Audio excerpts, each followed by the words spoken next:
नमो वीतरागाय नमो अरिहंताणं नमो सिद्धाणं नमो आयर्याणं नमो वस्यायाणं नमो लोहे सब साहुणं ऐसो पंच नमुकारो सब पापपणासनो मंगलानंच सव्वेसें परमं हवै मंगलम्। ओम नमो भगवते वासुदेवाय ओम नमः शिवाय जय सच्चिदानंद प्रत्यक्ष दादा भगवान ની સાક્ષીએ વર્તમાને મહાવિદ્ય ક્ષેત્રમાં વિચરતા तीर्थंकर भगवान श्री सिमंदर स्वामी ने अत्यंत भक्ति पूर्वक नमस्कार करूं छूं। वात्सल्य मूर्ति श्री दादा भगवान ने अत्यंत भक्ति पूर्वक नमस्कार करूं छूं। 33 कोटि देवी देवताओं ने अत्यंत भक्ति पूर्वक नमस्कार करूं छूं। वितराग शासन देव देवियों ने अत्यंत भक्ति पूर्वक नमस्कार करूं छूं। महावीर भगवान ना शासन देवी देवताओं ने अत्यंत भक्ति पूर्वक नमस्कार करूं छूं। निष्पक्षपाती शासन देव देवियों ने अत्यंत भक्ति पूर्वक नमस्कार करूं छूं। आ क्षेत्रना रक्षक देवी देवताओं ने अत्यंत भक्ति पूर्वक नमस्कार करूं छूं। आखा ब्रह्मांडना जीव मात्रना रियल स्वरूप ने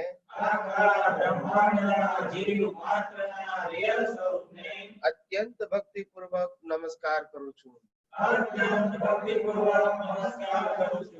जगत भરના સંત પુરુષોનું યોગ બળ જગત ભરના સત પુરુષોનું યોગ બળ અને પ્રગટ જ્ઞાની પુરુષ દાદા ભગવાનનું યોગ બળ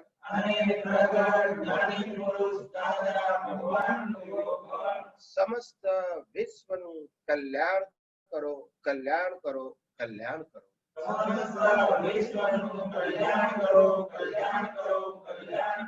અને કલ્યાણ કરવાનું નિમિત્ત બનવાની हम सौ महात्माओं ने परम शक्ति आपो शक्ति आपो शक्ति आपो जगतना सर्व जीवो सुख अने शांति ने पामो जगतना सर्व जीवो समाधान ने पामो जगतना सर्व जीवो मोक्ष ने पामो जगत कल्याण हो जगत कल्याण हो जगत कल्याण हो निज स्वभाव से सद्गुरु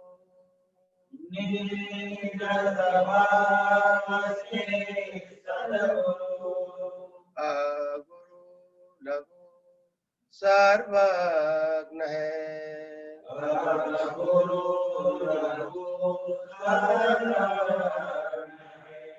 सूक्ष्मतमा सिद्ध परम गुरु।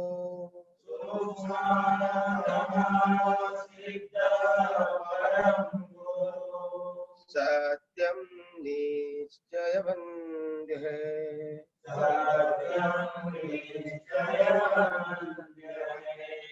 तैत्रिश कोटि दैवगण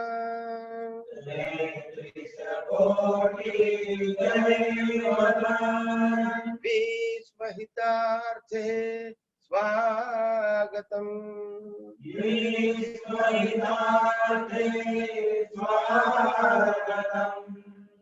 जग कल्याणक यज्ञ में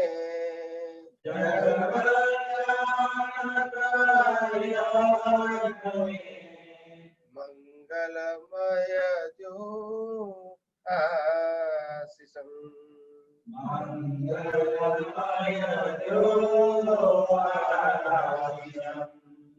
सिद्ध स्वरूपे मूर्तमो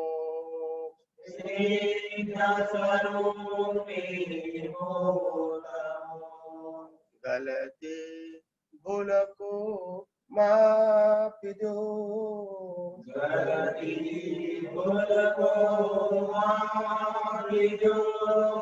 व्यवहारे सद्बुद्धि हो।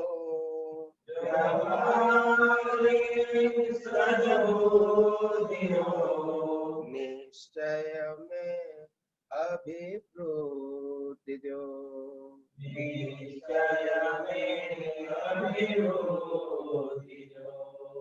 जय सच्चिदानंद।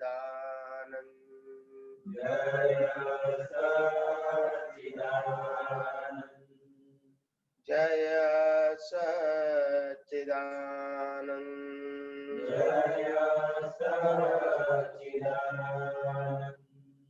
हे श्री पद्मावती माँ, हे श्री चकेश्वरी माँ, અમે સૌ આપને અત્યંત ભક્તિ પૂર્વક નમસ્કાર કરી અને પ્રાર્થના કરીએ છીએ કે हम सर्वे महात्माओने मोक्ष मार्ग ने लायक અને સહાયક સંજોગો પ્રાપ્ત થાઓ, પ્રાપ્ત થાઓ, પ્રાપ્ત થાઓ।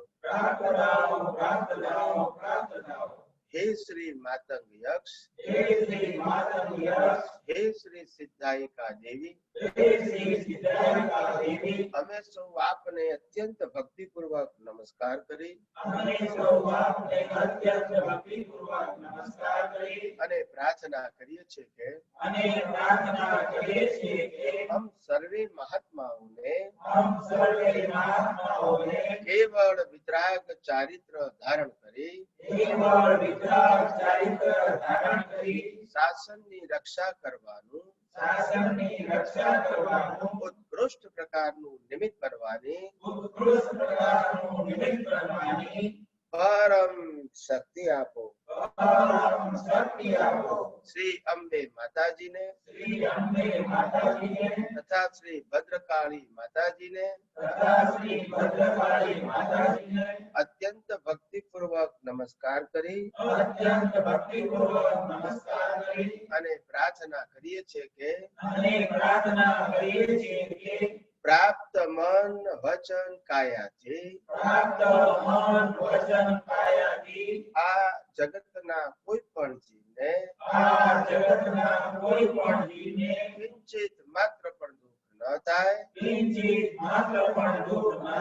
तेवी शाद्वाद वाणी शाद्वाद वर्तन અને શાદ્વાદ मनन करवानी परम शक्ति आपो। જય સચ્ચિદાનંદ. જય સચ્ચિદાનંદ. જય સચ્ચિદાનંદ. જય સચ્ચિદાનંદ. જય સચ્ચિદાનંદ. સર્વે મહાત્માઓને જય સચ્ચિદાનંદ. જય સચ્ચિદાનંદ. જય સચ્ચિદાનંદ.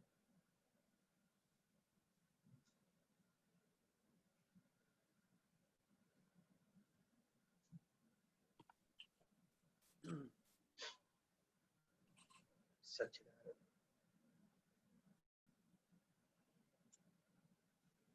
સૌ પ્રથમ આપણે આધ્યાત્મ જ્ઞાની પુરુષ, આધ્યાત્મ વિજ્ઞાની પુરુષ શ્રીમદ રાજચંદ્રજી એમની જે આત્મસિદ્ધિની ગાથા છે એ ગાથા આપણે 5 સમજાવીએ છીએ, પછી પાછો આપણે રેગ્યુલર સત્સંગ કરીશું. ગાથા નંબર 36 બધાને આજે વોટ્સઅપમાં બધાને મોકલાયું છે મેં આત્મસિદ્ધિ, એટલે બધાને મળી જ ગઈ હશે. ગાથા નંબર 36. એક હોય 3 કાળમાં પરમાર્થનો પંથ. એક હોય 3 કાળમાં પરમાર્થનો પંથ. પ્રેરે તે પરમાર્થને તે વ્યવહાર સંબંધ. 3 કાળમાં પરમાર્થ એટલે કે મુક્તિનો માર્ગ. આ જગતમાંથી મુક્ત થવાનો જે માર્ગ છે, પરમ અર્થને પ્રાપ્ત કરવાનો જે માર્ગ છે, એ 3 કાળમાં એક જ હોય, અલગ અલગ હોઈ શકે નહીં. કદાચ રજૂઆત કરવાની રીત જુદી હોઈ શકે, પણ સિદ્ધાંત જુદો હોઈ શકે નહીં. એટલે કે જે તીર્થંકર ભગવંતોએ કહ્યું છે એ જ કેવળી ભગવંતો કહે, અને એ જ જેટલા જેટલા મુક્ત પુરુષો થઈ ગયા, વર્તમાનમાં પણ જે લોકો કેવળ દર્શનને પામેલા છે અને ભવિષ્યમાં પણ જે લોકો મુક્ત દશાને પામશે, એ બધા અનુભવી પુરુષોનો જે માર્ગ છે એ એક જ છે. રજૂઆત કરવાની રીત જુદી હોય, સિદ્ધાંત ક્યારે બદલાય નહીં. એટલે એને સનાતન સત્ય કહેવાય, ત્રિકાળ સત્ય કહેવાય, યુનિવર્સલ ટ્રુથ કહેવાય અને કુદરતનો કાનૂન કહેવાય. એટલે કુદરતનો કાનૂન ક્યારે કોઈ કાળે કોઈ ક્ષેત્રમાં ના બદલાય. અને કુદરતનો કાનૂન જાણવું એનું નામ જ કેવળ દર્શન. આત્માને અનુભવવો એનું નામ કેવળ જ્ઞાન.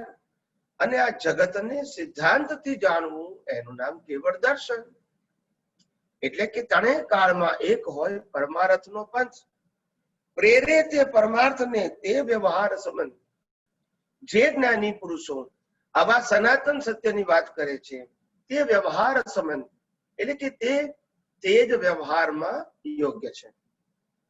કારણ કે આપણે ધર્મની વાતો સાંભળીએ, ક્રિયાની વાતો સાંભળીએ, સંપ્રદાયની વાતો સાંભળીએ, મંદિરોની વાતો સાંભળીએ, માળાની, પૂજા પાઠની, આરતીની, આ બધી વાતો સાંભળીએ. પણ આ બધી વાતો તો સાંપ્રદાયિક છે, એ તો બધાની અલગ અલગ છે, એ કોઈ સનાતન સત્ય છે નહીં. એટલે સનાતન સત્ય વગર મુક્તિનો માર્ગ હોઈ શકે નહીં. અને વ્યવહાર સત્યની વાતો છે એ પાપ પુણ્યની છે, સાંપ્રદાયિક સત્યની વાતો છે એ પાપ પુણ્યની છે, એનાથી ક્યારે મુક્તિ થાય નહીં. એટલે કે એક હોય 3 કાળમાં પરમાર્થનો પંથ. પ્રેરે તે પરમાર્થને તે વ્યવહાર સંબંધ. આવી આ જગતના સનાતન સત્યની જે પ્રેરણા આપે છે, જે દ્રષ્ટિ આપે છે, એ જ આ જગતના વિચક્ષણ લોકોને, બુદ્ધિશાળી લોકોને, થિંકર પીપલોને, આધ્યાત્મિક વ્યક્તિઓને આ વાત માન્ય થાય છે. ગાથા નંબર 37. એમ વિચારી અંતરે શોધે સદગુરુ યોગ. કામ એક આત્માર્થનું, બીજો નહીં મનરોગ. એટલે કે ઉપર કીધું તે પ્રમાણે કોઈ પણ વ્યક્તિ એમ વિચારી અંતરે, એટલે અંદર વિચાર કરે કે મને આવા અનુભવી આત્મજ્ઞાની પુરુષ ભેગા થાય કે જે સનાતન સત્યની જ વાત કરતા હોય, યુનિવર્સલ ટ્રુથની વાત કરતા હોય, જે કુદરતના કાનૂનની વાત કરતા હોય, એવા કોઈ મને મળે એવું વિચારે અને શોધે સદગુરુઓ. અને આવી રીતે આવો વિચાર કરીને આવા સદગુરુને શોધવાનો યોગનો મતલબ થાય એફર્ટ કરવો, પ્રયત્ન કરવો. કામ એક આત્માર્થનું, બીજો નહીં મનરો. અને આવા સદગુરુ પ્રાપ્ત થાય તો પછી આપણું એક જ કામ છે કે કેમ કરીને મારા આત્માનું હું કલ્યાણ કરી લઉં. એટલે કે આ જન્મ મરણના ચક્કરમાંથી છૂટવું. એટલે કે જન્મ મરણ અને આત્માની વચ્ચે રહેલું જે અજ્ઞાન છે એને હું નાશ કરી શકું. બીજી કોઈ ઈચ્છા અપેક્ષા પછી તે જીવને હોવી જોઈએ નહીં. બીજો નહીં મનરો. ગાથા નંબર 38. કસાયની ઉપશાંતતા માત્ર મોક્ષ અભિલાષ, ભવ ખેદ પ્રાણી દયા ત્યાં આત્માર્થ નિવાસ. શ્રીમદ રાજચંદ્રજી કહે છે કસાયની ઉપશાંતતા, આમાં પાત્રતા કેવી હોવી જોઈએ કે જેના કસાયો મોડા પડી ગયા છે, ખલાસ નથી થઈ ગયા પણ મોડા. કસાયની ઉપશાંતતા એટલે કે મોડા પડી ગયા છે. માત્ર મોક્ષ અભિલાષ, અને હવે મોક્ષ સિવાય બીજી કોઈ ઈચ્છા અપેક્ષા રહી નથી. ભવે ખેદ પ્રાણી દયા, અને ભવે ખેદ પ્રાણી દયા એટલે કે જીવ માત્ર માટે એ આત્મકલ્યાણની દયા છે, જેને આપણે જગત કલ્યાણ કહીએ છીએ. કે પ્રત્યેક જીવ મને ભેગો થાય એ કેમ કરીને જન્મ મરણના બંધનમાંથી, અજ્ઞાનમાંથી મુક્ત થાય, આદિ વ્યાધિ ઉપાધિમાં સમાધિ અનુભવી શકે અને આ જગતનું સનાતન સત્ય જાણે. એવો જેને ભાવ છે, એવો જેને ભાવ છે એટલે ભવ ખેદ પ્રાણી દયા ત્યાં આત્માર્થ નિવાસ. અને ત્યાં ઘડી આત્મા પોતે નિવાસ કરે છે, એટલે કે સ્થિર થાય છે. નહીતર તો હું આત્મા છું એવું તો બધાને ખબર છે, પણ એ ખબરની સાથે આ જગતનું સનાતન સત્ય જે કુદરતી કાનૂન રૂપે છે એ ન જાણવાથી અંદર આત્મામાં સ્થિરતા આવતી નથી. નોલેજ રૂપે હું આત્મા છું એવું બધાને ખબર હોય છે. ગાથા નંબર 39. દશાના એવી જ્યાં સુધી જીવ લહે નહીં જો, દશાના એવી જ્યાં સુધી જીવ લહે નહીં જો, મોક્ષ માર્ગ પામી નહીં, મટે ન અંતર રોગ. એ શું કે છે? આવી ઉપર બતાઈ એવી દશા જો વૈરાગ્ય ભાવ વાળી, ઉપસમ સંકિત વાળી અને કેવળ આત્મા છે જ મને હવે મોક્ષ માટે જ મારે પુરુષાર્થ કરવો છે, એવી દશા ન આવે, જીવ લહે નહીં જો, આવી દશા ન આવે, જીવ લહે નહીં જો, ત્યાં સુધી જીવને જ્ઞાની પુરુષનો જોગ બાજે કે ના બાજે કોઈ ફેર પડતો નથી. તમારી જયારે મુક્તિની કામના જ નથી, મુક્તિની ભાવના જ નથી, તમારા સંસારના કસાયો મોડા જ પડેલા નથી, તમને આ સંસારમાંથી વૈરાગ્ય ભાવ જાગેલો જ નથી, તો મોક્ષ માર્ગ પામે નહીં, મટે ન અંતર રોગ. તો એવા જીવો કદાચ જ્ઞાની મળવા છતાં પણ મોક્ષ માર્ગને પામતા નથી. અને અંતરનો મટે ન અંતર રોગ, અને અંતરનો રોગ જતો નથી. કયો રોગ? ક્રોધ માન માયા રોગ અને રાગ દ્વેષ જેનાથી અસ્તિત્વ ધરાવે છે એવા અજ્ઞાન નામનો રોગ નો આપણે ત્યાં સુધી નાશ કરી શકતા નથી.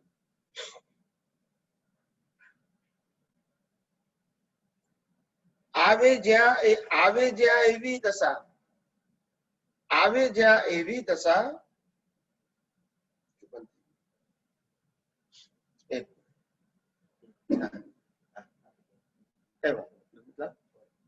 આવે જ્યાં એવી દશા સદગુરુ બોધ સુહાય, આવે જ્યાં એવી દશા સદગુરુ બોધ સુહાય, તે બોધે સુવિચારણા ત્યાં પ્રગટે સુખદાય. આવી દશા જો આવે, વૈરાગ્ય ભાવ આવે, નિર્મોહી દશા ઉત્પન્ન થાય અને આત્માના સિવાય કોઈ પણ પ્રકારની અપેક્ષા ઈચ્છા હવે રહી નથી, એવી દશા જો આવે, ત્યારબાદ જો સદગુરુનો બોધ પ્રાપ્ત થાય, સદગુરુ બોધ સુહાય, તો એ સદગુરુનો બોધ પ્રાપ્ત થયેલો સુહાય એટલે યોગ્ય માર્ગે ફળ આપે. તે બોધે સુવિચારણા અને એ પ્રાપ્ત થયેલા બોધથી સુવિચારણા. સુવિચારણા એટલે સારી વિચારણા નહીં, સુવિચારણા એટલે કે આત્માલક્ષી, કુવિચારણા એટલે સંસારલક્ષી, સુવિચારણા એટલે આત્માલક્ષી. તો આત્માલક્ષી વિચાર જાગે ત્યાં પ્રગટે સુખદાય અને તો જ પોતાનું સ્વાભાવિક સુખ પ્રગટ થાય એટલે કે ખુલ્લું થાય છે. અહીંયા જો કે દરેક મહાન પુરુષો, દરેક અનુભવી પુરુષોએ એક જ શબ્દ લખ્યો છે, પ્રગટ થાય. પ્રાપ્ત થાય એવું લખતા નથી, મેળવવાનું છે એવું લખતા નથી, પ્રગટ થાય. પ્રગટ એટલે છે એ ખુલ્લું થાય છે. એટલે આમાં આપવા લેવાનો પ્રશ્ન આવતો નથી. આધ્યાત્મ માર્ગમાં જ્ઞાની કે તીર્થંકર ભગવાન કે સમર્થ પુરુષો આપણને સુખ આપતા નથી કે આપણી પાસેથી સુખ લેતા નથી. આપણી અંદર રહેલું જે સુખ છે એ ખુલ્લું કરવામાં એ નિમિત્ત બને છે. કારણ કે આવરણ ખાલી અજ્ઞાનનું જ હતું. એ અજ્ઞાનનું આવરણ દૂર કરવાનો એમને રસ્તો બતાવ્યો. એ અજ્ઞાન દૂર થયું એટલે આપણું સ્વાભાવિક સુખ, આત્મિક સુખ, શાશ્વત સુખ ખુલ્લું થઈ જાય છે. આવું આ જ્ઞાની પુરુષ શ્રીમદ શ્રી રાજચંદ્રજી કહેવા માંગે છે. જય સચ્ચિદાનંદ. જય સચ્ચિદાનંદ. જય સચ્ચિદાનંદ.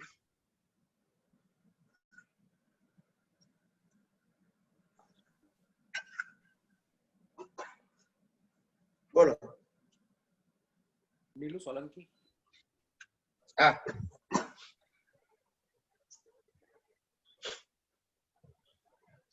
जय सच्चिदानंद गुरुजी. जय सच्चिदानंद. कोटि कोटि प्रणाम गुरुजी. साता में जय जय जी.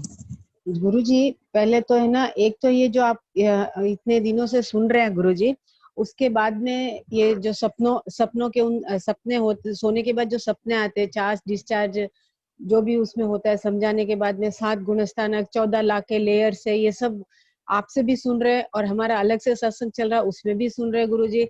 सुनते तब तक मेरे को ऐसा लगता है कि हाँ मेरे को पूरा अभी समझ में आ गया है करके, लेकिन फिर जब उसको बैठ के चिंतन करती हूँ तो मुझे गुरुजी वो वापस उसमें डाउट्स को क्रिएट होते हैं, मतलब समझ में नहीं आया करके मेरे को थोड़ा सा वो हो जाता है.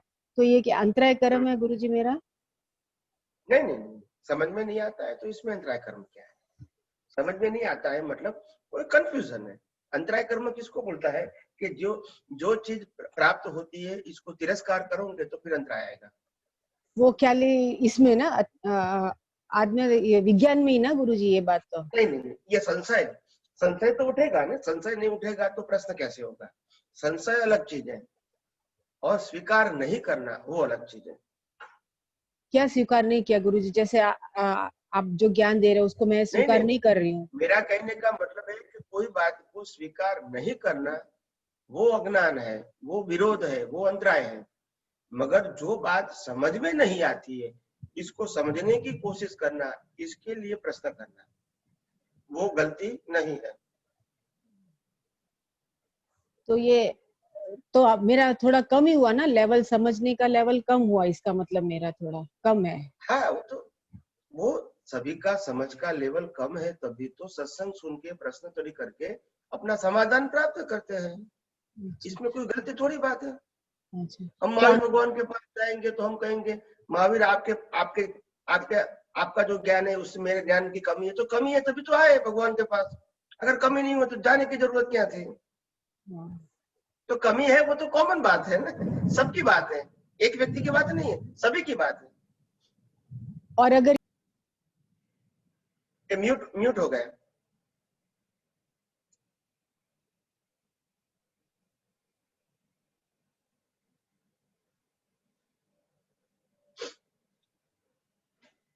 म्यूट हो गए. अनम्यूट कर दो क्या थी? ओके.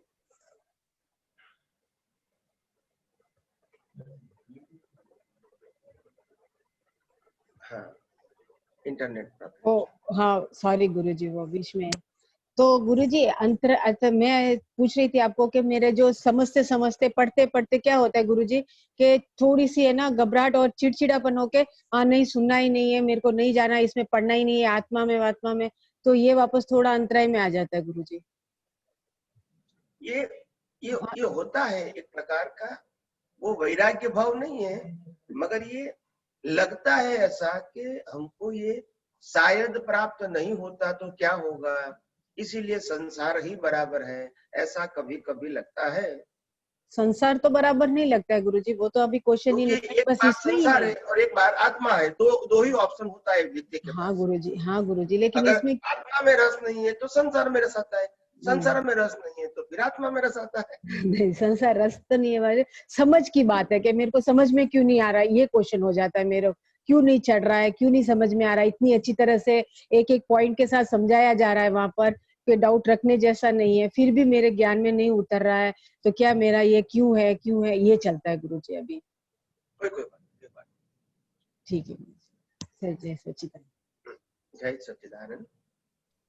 प्रवीणा।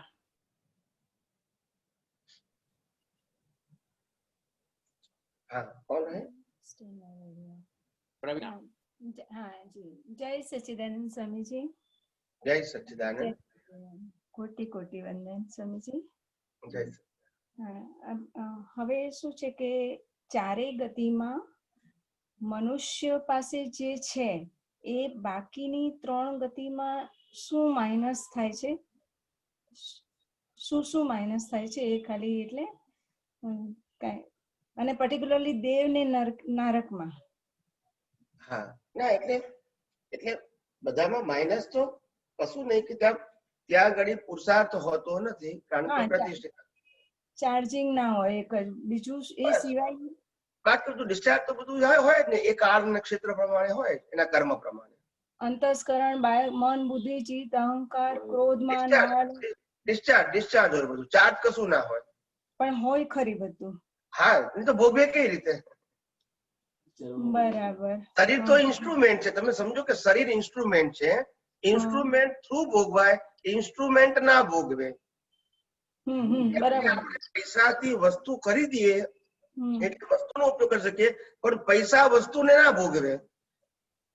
બરાબર. એમ ગાડી લીધી તો આપણે ગાડીમાં બેસનારો એને ભોગવે, પણ ગાડી સુખ ના ભોગવે. એવી રીતે આ મન વચન કાયા ઇઝ ઇક્વલ ટુ કાર છે, કાર નો મતલબ ઇન્સ્ટ્રુમેન્ટ, એવું આ મન વચન કાયા પણ ઇન્સ્ટ્રુમેન્ટ છે, કુદરતે આપેલું સાધન. કાર એ મેન મેડ છે અને આ મન વચન કાયા એ નેચર મેડ છે, એ આપણે નથી, એ ઇન્સ્ટ્રુમેન્ટ છે. ખ્યાલ આવ્યો? કુદરતે આપેલું કર્મ ભોગવવાનું સાધન કે જેનાથી તમે કર્મ ભોગવો છો, અને કર્મ પતી જાય એટલે સાધન ને બાળી નાખવાનું. તમે તો બળતા નથી. એટલે મન વચન કાયા સાધન છે, દેવલોકનું હોય, નરકલોકનું હોય, પશુલોકનું હોય કે મનુષ્યલોકનું હોય, પણ સાધન બધે ઠેકાણે કુદરત જ આપે છે. ફક્ત મનુષ્ય ભાવમાં કર્મ બાંધવાની સ્વતંત્રતા આપી છે, ટૂંકમાં પુરુષાર્થ કરવાની સ્વતંત્રતા આપી છે. ખ્યાલ આવ્યો ને? બાકીના કોઈ પણ ભાવની અંદર પુરુષાર્થ કરવાની સ્વતંત્રતા નથી, માત્ર પરિણામ ભોગવવાની સ્વતંત્રતા છે. એની ઇન્દ્રિય એકે ઓછી નથી થતી, જેમ પંચેન્દ્રિય મનુષ્ય છે એમ ઇન્દ્રિય બધી એઝ ઇટ ઇઝ હોય છે બધી ગતિમાં. અચ્છા, તો જ્યારે મનુષ્ય એકેન્દ્રિય સુધી જાય છે ત્યારે એ ગતિમાંથી નીકળી ગયો કહેવાય ને, ચાર ગતિમાંથી, કારણ કે એની ઇન્દ્રિય જ ઓછી થઈ જાય છે, ડાઉનવર્ડ એટલો બધો ગયો. એટલે ચાર ગતિમાં આપણી તિર્યંક ગતિ છે, એમાં એકેન્દ્રિય થી પંચેન્દ્રિય આવી જાય. અચ્છા. હા એવું. તમે તિર્યંક ગતિ બોલો ને, એમાં એકેન્દ્રિય થી પંચેન્દ્રિય બધી આવે, એને તિર્યંક ગતિ કહેવાય. ખાલી પંચેન્દ્રિય ના જીવોને તિર્યંક ના કહેવાય, એકેન્દ્રિય થી પંચેન્દ્રિય બધું એને તિર્યંક, પછી મનુષ્ય, પછી દેવ અને પછી નર. બરાબર. ચાર ગતિ સિવાય કોઈ પાંચમી ગતિ છે જ નહીં. બરાબર છે. હા બરાબર. અચ્છા, એટલે 84 લાખ યોની એ બધી 84 લાખ યોની એ બધી ચારે ગતિમાં આવી જાય. બરાબર. અચ્છા, હવે 84 લાખ જે જીવાયોની છે એમાં 14 લાખ મનુષ્યના બાદ કરીને બાકીની જે કોઈ યોની છે મીન્સ લેયર છે વોટ એવર, તો એમાં પુરુષાર્થનો અંશ નથી, બરાબર છે? એ એકે એક લેયર ડેવલપમેન્ટમાં નિગોદથી નીકળીને મનુષ્ય એમાં કમ્પલસરી પાસ થવું પડે, એવું છે? એટલે સમજાવું તમને. હમ હમ એમાં કેવું હોય છે, એમાં પાસ કરવાનો પુરુષાર્થ નથી. હા, પુરુષાર્થ નથી. દેવલોકમાં લેયર છે, નરકલોકમાં છે. નેચરલ કોર્સમાં જવું પડે એમ કહેવાનું. હવે બસ જવું પડે, પણ કમ્પલસરી જવું પડે. એટલે તો જ તમે ટેસ્ટેડ થાવ ને, એમાંથી પાસ થાવ તો. હા હા હા હા હા. એટલે મનુષ્ય દેવલોકમાં જવાનું થાય, નરકલોકમાં જવાનું થાય, અને એકેન્દ્રિયથી પંચેન્દ્રિયના જીવોમાં પણ જવાનું થાય, અને મનુષ્ય ભાવ તો હોય.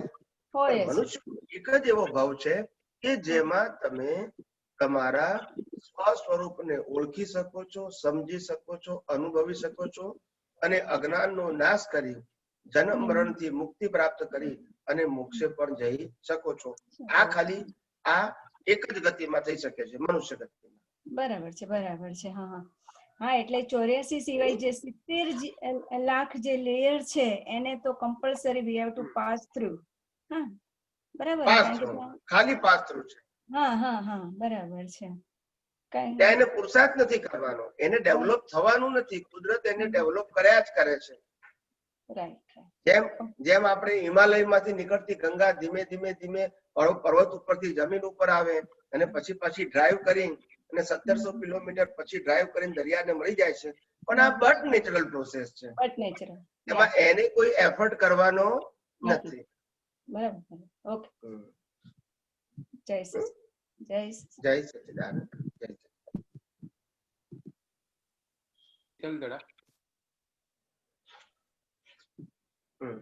स्वामी जी नमन, कोटि कोटि वंदन। जय सच्चिदानंद। हम अभी गुण साधना के कई सेशन से बात कर रहे हैं। आवाज थोड़ा जोर से, जरा बहुत धीमा आता है, स्लो आता है। हम पिछले कई सेशन में गुण स्थान की बात कर रहे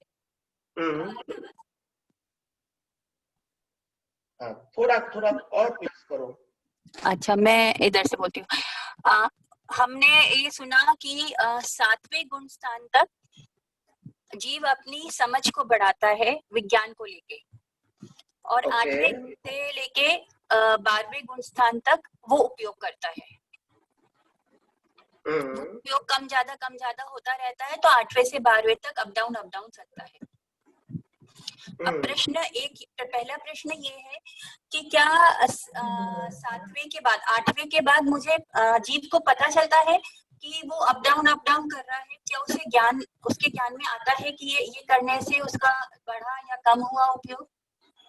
क्या ये जानकारी में? हाँ, सब मालूम होता है, सब मालूम होता है। ठीक है। दूसरा प्रश्न, 4, 5, 6, 7 में भी मालूम होता है कि अनुभव मेरा को हो रहा है, मैं अनुभव से हट रहा हूँ, अनुभव हो रहा है, अनुभव से हट रहा हूँ, ऐसा मालूम होता है।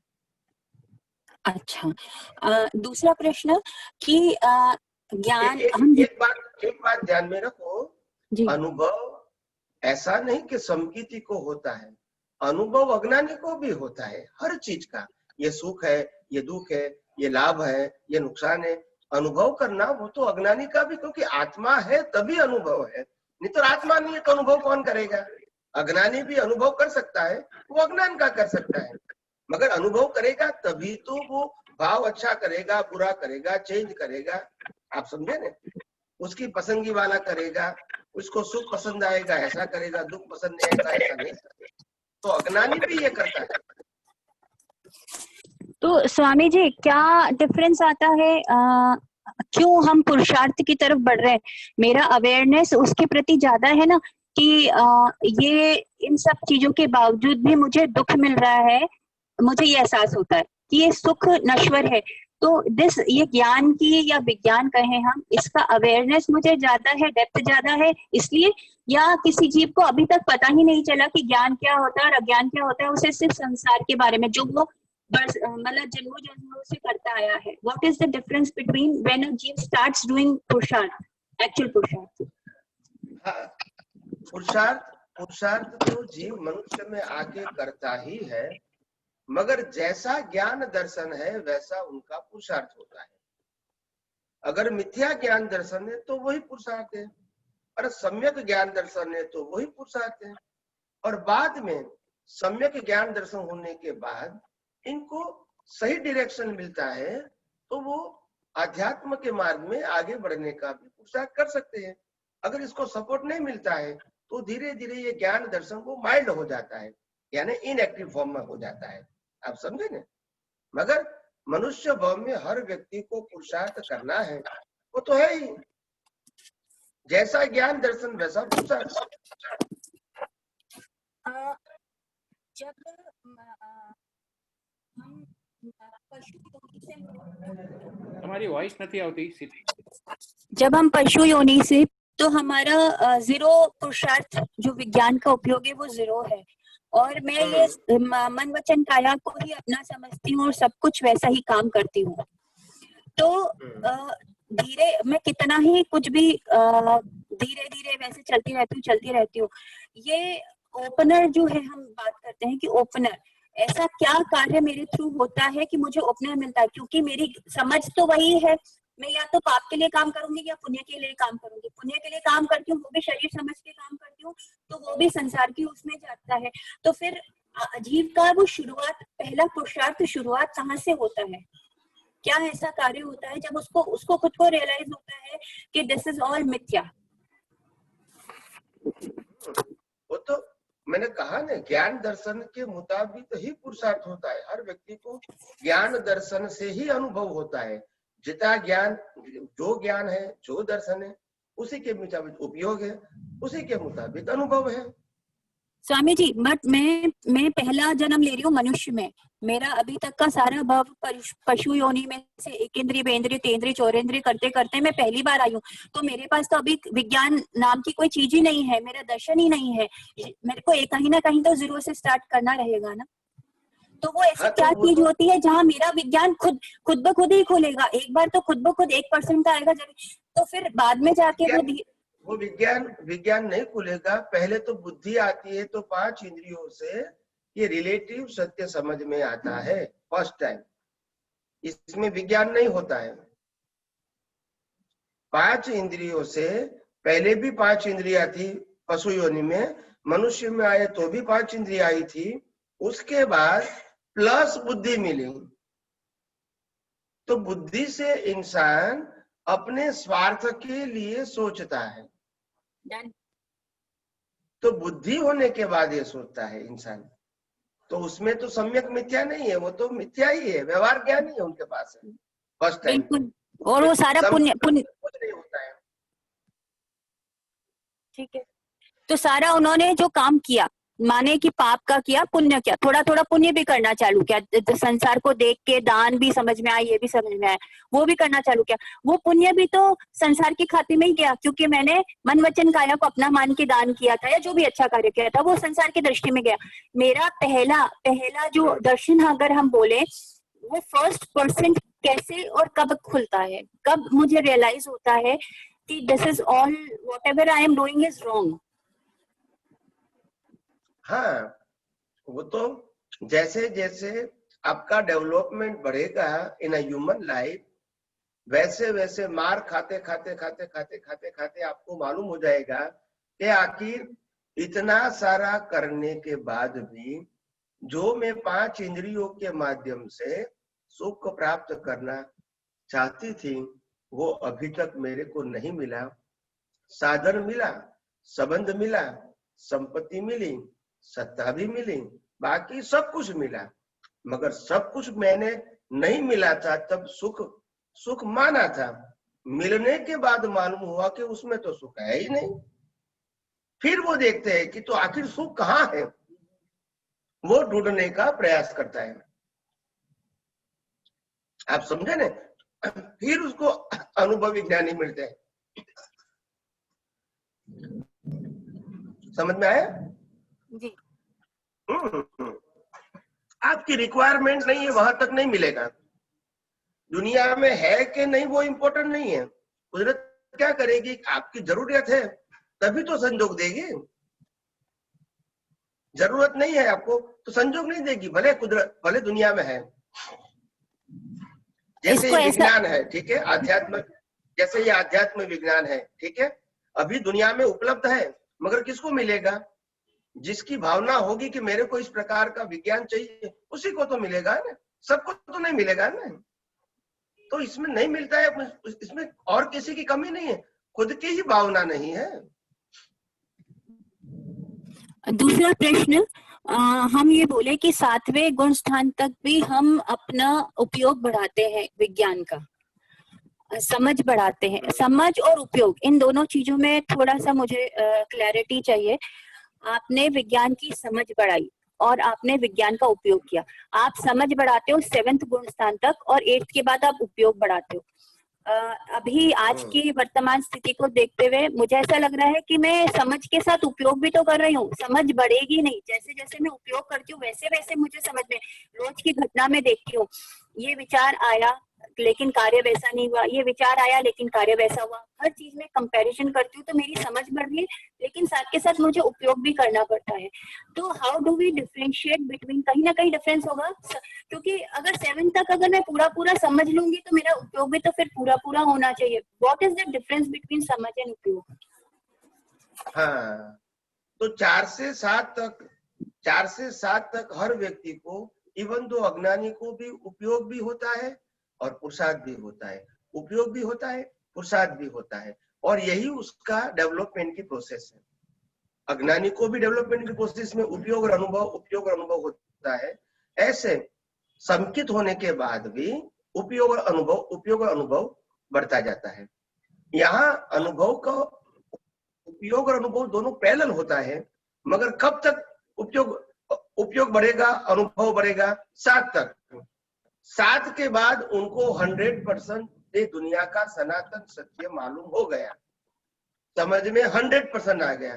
उससे पहले चौथे गुंठाने में 100% नहीं था, 5वें में नहीं था, 6ठे में नहीं था, 100% ही नहीं था, तो उपयोग भी 100% नहीं रहेगा। बराबर है? बराबर है? हाँ। अभी 7वें में 100% हो गया, तो 100% होने के बाद उसका उपयोग भी 100% हो सकता है। हाँ, मेरे को यही क्वेश्चन है, अगर समझ 100% हो गया तो उपयोग 100% क्यों नहीं हुआ? समझिए, what is the difference between both of them? वही कहा ना कि अभी हमको समझ 100% नहीं है, बट 8वें में, 7वें में अभी डेवलपमेंट हमारा नहीं हुआ है। नहीं, 7वें में जाके समझ पूरा हो गया, तो वाई उपयोग क्यों बाकी रह जाता है? जब पूरी समझ हो गई, लगा के हर जिंदगी के हर पल में हम उसको लगा रहे हैं, तभी तो हमारी समझ 100% हुई। तो समझ के बाद में भी उपयोग बाकी रह जाता है, तो कहीं ना कहीं दोनों में, इसका मतलब दोनों में फर्क है, उपयोग में और समझ में फर्क है। तो वो फर्क क्या है? हाँ, फर्क तो है ना, फर्क तो है। पहले समझ होता है, बाद में उपयोग होता है। पहले समझ होता है, बाद में उपयोग होता है। फिर उपयोग से और समझ बढ़ती है, फिर उपयोग होता है, फिर और समझ बढ़ती है, फिर उपयोग होता है, फिर 7 तक मैक्सिमम हो गया। अभी मैक्सिमम होने के बाद क्या करना है? अभी मैक्सिमम का उपयोग आपको मैक्सिमम करना है। पहले आपको 80% समझ थी, लेवल की बात करता हूं, तो आपका उपयोग कितना था? मैक्सिमम 80%। उससे पहले आपको 70% का डेवलपमेंट था, तो मैक्सिमम उपयोग कितना रहेगा? 70%। इससे कम होगा, ज्यादा तो नहीं होगा। पहले 50% आपका डेवलपमेंट था, तो आपका मैक्सिमम उपयोग कितना होगा? 50% का। या 40% होता है, 55 तो नहीं हो सकता है ना। अभी 100% समझ आ गई आपको, तो अभी आपको 100% समझ को 100% उपयोग करना है इन ऑल सर्कमस्टांसेस। तो वो 8th में क्यों नहीं हो जाता? मेरा प्रश्न यही है कि वो समझ, जैसे जैसे आप अभी आपने करा कि 40 में 40 होता है, 50 में 50 होता है, 80 में 80 होता है, तो जैसे 100% समझ, मैंने मैक्सिमम बोला, आप सुनते नहीं है बराबर। मैंने क्या कहा? मैक्सिमम कितना होगा वो कितनी बार मैं मैक्सिमम बोला? मैक्सिमम का मतलब क्या होता है? मैक्सिमम परसेंटेज में कैसे बोलेंगे? हर आदमी का अपना अपना डिफरेंट होगा। एक मिनट। एक व्यक्ति एग्जाम देती है 100 मार्क्स की, बराबर, तो हम कहेंगे मैक्सिमम 100 में से 100 आ सकता है। उसका मतलब क्या हुआ? सबको 100 आएगा, बराबर ने? यही कहना चाहते हैं ना? सबको 100 आ जाएगा, बराबर है। मैक्सिमम जो ला सकती हूँ आपकी लिमिट 100 है, 100 के ऊपर नहीं आ सकते। नहीं, पर 100 के ऊपर नहीं आ सकते, मगर टीचर कहेंगे कि मैं 100 मार्क की एग्जाम आपकी सबकी लेता हूं और आप सभी स्टूडेंट मैक्सिमम 100 मार्क ला सकते हैं। उसका मतलब ये नहीं कि सबको 100 आएगा, ऐसा तो है नहीं। नहीं नहीं नहीं, क्यों ऐसा है? वो अपनी बुद्धि के डेवलपमेंट पे है। आ गए ना, जॉब आ गया ना आपको। एक व्यक्ति को 100 भी आता है, एक व्यक्ति को 50 भी आता है, एक व्यक्ति को 25 भी आता है, और शिक्षक ने पढ़ाया 100 मार्क का। तो स्वामी जी कहीं ना कहीं ये व्यवहारिक बुद्धि है, वो भी कहीं अपने ये समझन को पक्का करती है, विज्ञान की समझन को पक्का करती है। मैंने आपको एग्जाम्पल दिया कि पढ़ाने वाला 100% पढ़ाता है, फिर भी हम पढ़ने वाले 100% इसका उपयोग नहीं कर सकते हैं। तभी तो पुरुषार्थ और समझ में डिफरेंस है।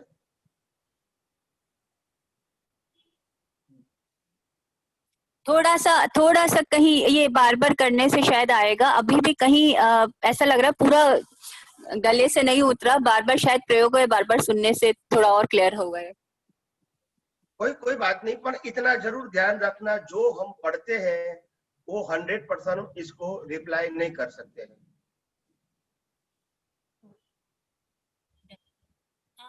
हाँ मैंने समझ लिया, बट उसको मैं जब लिखने जाती हूँ तो फिर शायद पूरा का पूरा नहीं लिख पाती हूँ। तो कहने का मतलब समझ लिया मैंने विज्ञान, बट उसका उपयोग करने गई तो पूरा उपयोग नहीं हो पाता है। तो फिर क्यों नहीं हो पाता है? आपने कहा कि भी मैं 7वें गुंठाना में 100% समझ गई, तो 100% उपयोग क्यों नहीं होता है? तो प्रश्न का उत्तर मिला कि नहीं मिला आपको? हाँ। तो वो ऐसा है कि वो जो हम बोलते हैं रस्सी आवत जावत तो शिला पे भी निशान हो जाते हैं। तो जितना उपयोग करते जाएंगे उतना समझ आने के बाद में उसका जितना ज्यादा उपयोग होगा उतना वो फिर धीरे धीरे केवल ज्ञान के नजदीक आता जाएगा। कुछ ऐसा केवल ज्ञान की अभी बात ही नहीं है, अभी केवल दर्शन की बात है। केवल ज्ञान की तो बात नहीं, आप जैसे आप बोले ना कि समझन पूरी हो गई, समझ पूरे गए, लेकिन जितना ज्यादा उसका उपयोग करेंगे उतना अपन we will get closer to the fullest. तो पुरुषार्थ बाकी रहा ना। 7वें गुंठाने के बाद पुरुषार्थ बाकी रहा कि नहीं रहा? हाँ रहा है जब भी केवल ज्ञान। ओके, धीरे धीरे समझ में आएगा। जय सच्चिदानंद, जय सच्चिदानंद।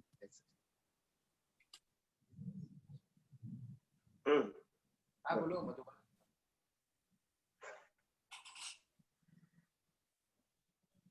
मधुबाला।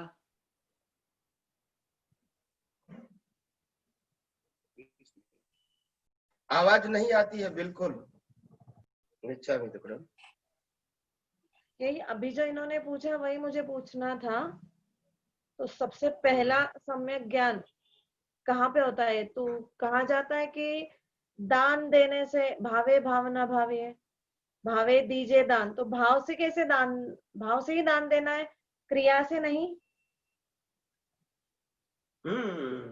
भाव से दान देना है, क्रिया से नहीं। क्रिया तो कुदरत करवाएगी, इसके साथ भाव होगा, वो आपका पुरुषार्थ है। क्रिया और पुरुषार्थ नहीं है आपका, वो कंपलसरी है। अच्छा, तभी जाके सम्यक। कोई भी क्रिया कोई भी करते हैं वो कंपलसरी होती है। आप श्वास लेते हैं वो भी कंपलसरी है, आपके पास चॉइस नहीं है। तो फिर बाद में जाके हमारा ज्ञान खुलेगा, सम्यक ज्ञान की शुरुआत यहाँ से होगी। सम्यक ज्ञान तो ये संसार से जब वैराग्य आता है और कोई अनुभवी पुरुष मिलता है, तभी वो दृष्टि देता है कि तुम शरीर नहीं आत्मा हो, और ये शरीर कर्मों की भुगतान का साधन है, और हमको अगर आत्मा की अनुभूति करना है तो अज्ञान को मिटाना पड़ेगा, और अज्ञान मिटाने के लिए ये दुनिया का सनातन सत्य समझने की जरूरत पड़ेगी। ये दृष्टि अनुभवी पुरुष देंगे, उसके बाद आपकी दृष्टि सम्यक हो सकती है। उससे पहले पाप पुण्य हो सकता है, सम्यक दृष्टि नहीं हो सकती है। तो फिर महाविद्य क्षेत्र में जाना क्यों जरूरी है कि जाने वाले हैं? महाविद्य क्षेत्र का प्रश्न कहाँ से आया बीच में अभी? दूसरा प्रश्न है मेरा कि सब जन हम बोलते हैं कि हमें महाविद्य अच्छा, क्षेत्र प्रश्न नंबर 2 है, कनेक्टेड नहीं है। ओके ओके, कोई बात नहीं। वो क्योंकि पहले सवाल उन्होंने पूछा था उसमें काफी क्लियर हो गया मेरा भी। ओके, अच्छा अभी दूसरा प्रश्न पूछिए।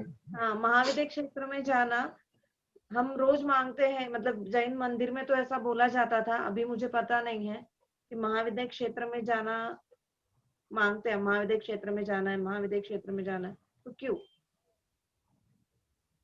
महाविद्य क्षेत्र में सतयुग है, वहां तीर्थंकर है, वहां केवल ज्ञानी भी है वहां, और सतयुग है, और यहाँ कलयुग है। इतना तो फर्क है मिनिमम। फिर भी अगर आपको मोक्ष में जाना है तो भी महाविद्य क्षेत्र से ही जा सकते हैं। अभी इस क्षेत्र के अंदर किसी को केवल ज्ञान है भी नहीं और होता भी नहीं है। तो अभी यहाँ पे सिर्फ सम्यक दर्शन तक की प्रोसेस कंप्लीट होएगी। सम्यक दर्शन तक यहाँ कर सकते हैं, सम्यक केवल ज्ञान महाविद्य क्षेत्र में हो सकता है राइट नाउ। यहाँ सतयुग आया तो फिर यहाँ भी होगा, अभी नहीं है। ये तीसरा सवाल ये है कि अभी हमें सम्यक दर्शन जानते समय तत्व ज्ञान का भी पढ़ाई करना पड़ेगा कि अपने आप होता जाएगा? तत्व ज्ञान की पढ़ाई किए बिना ये दुनिया का सनातन सत्य जानना असंभव है।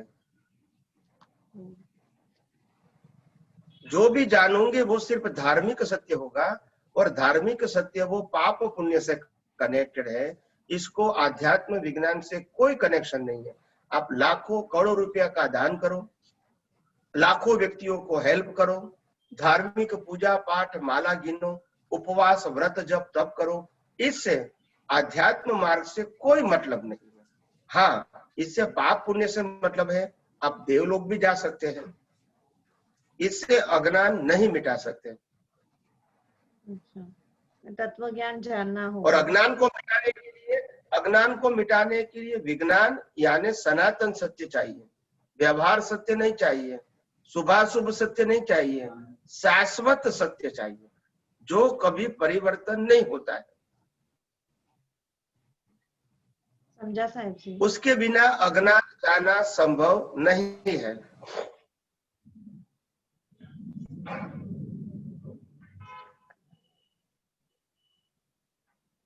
अभी जितने महात्मा यहाँ पे है तो वो सब सातवें दर्शन तक पहुंचे हुए हैं, यानी जो सत्संग में जुड़े हुए हैं सातवें गुण स्थानक तक पहुंचे हुए हैं?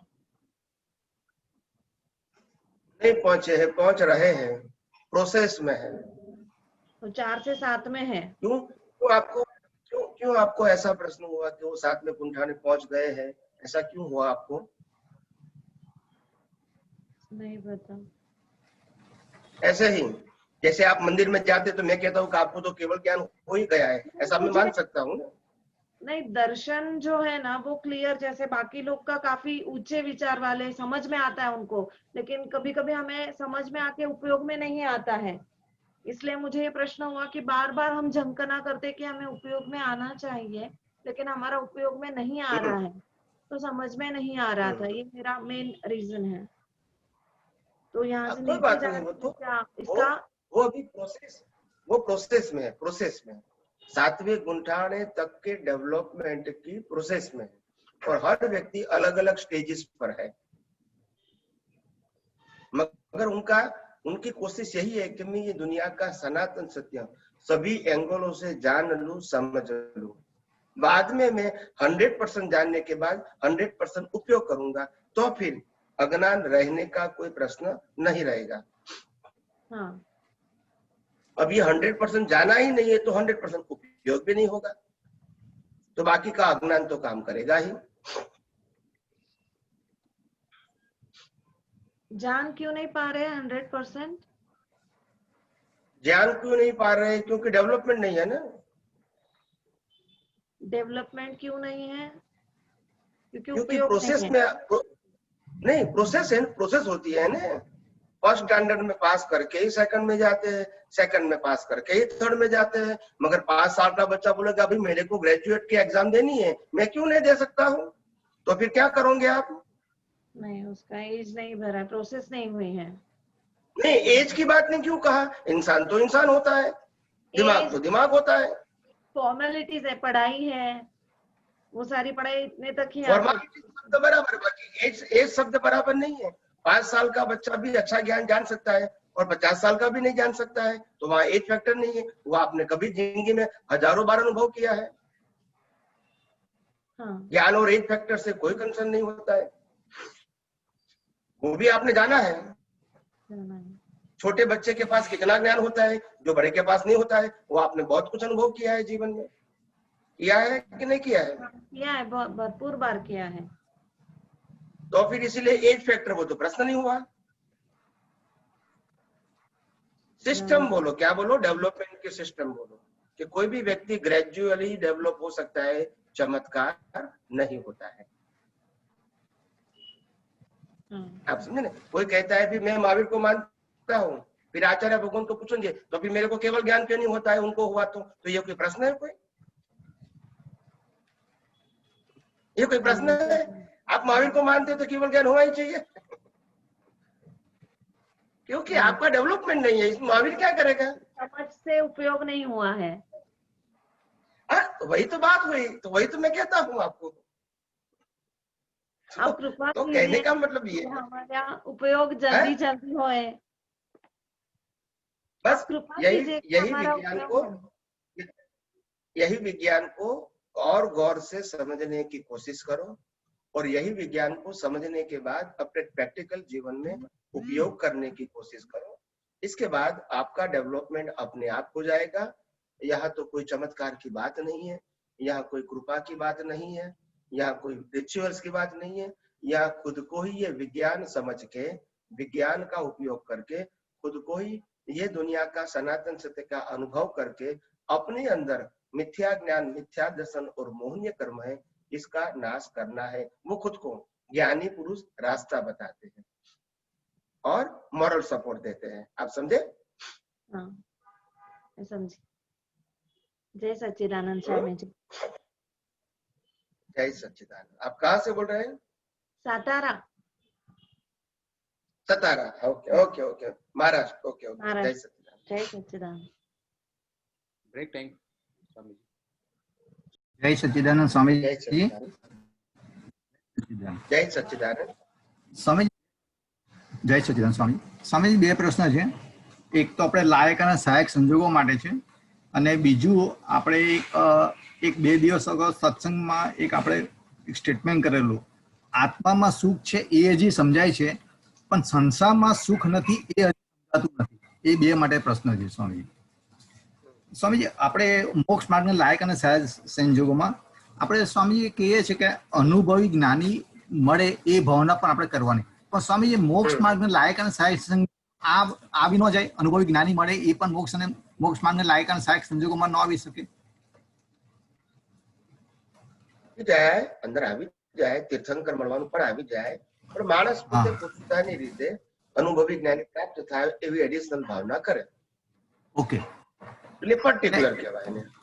ઓકે, હા, એટલે સ્પેસિફિક, એટલે કદાચ એટલે ઇનકેસ ન થાય તો પછી વાંધો, એટલે આમાં તો આવી તો જાય જ, ઓલું સ્પેસિફિક જનરલ છે, આ સ્પેસિફિક છે।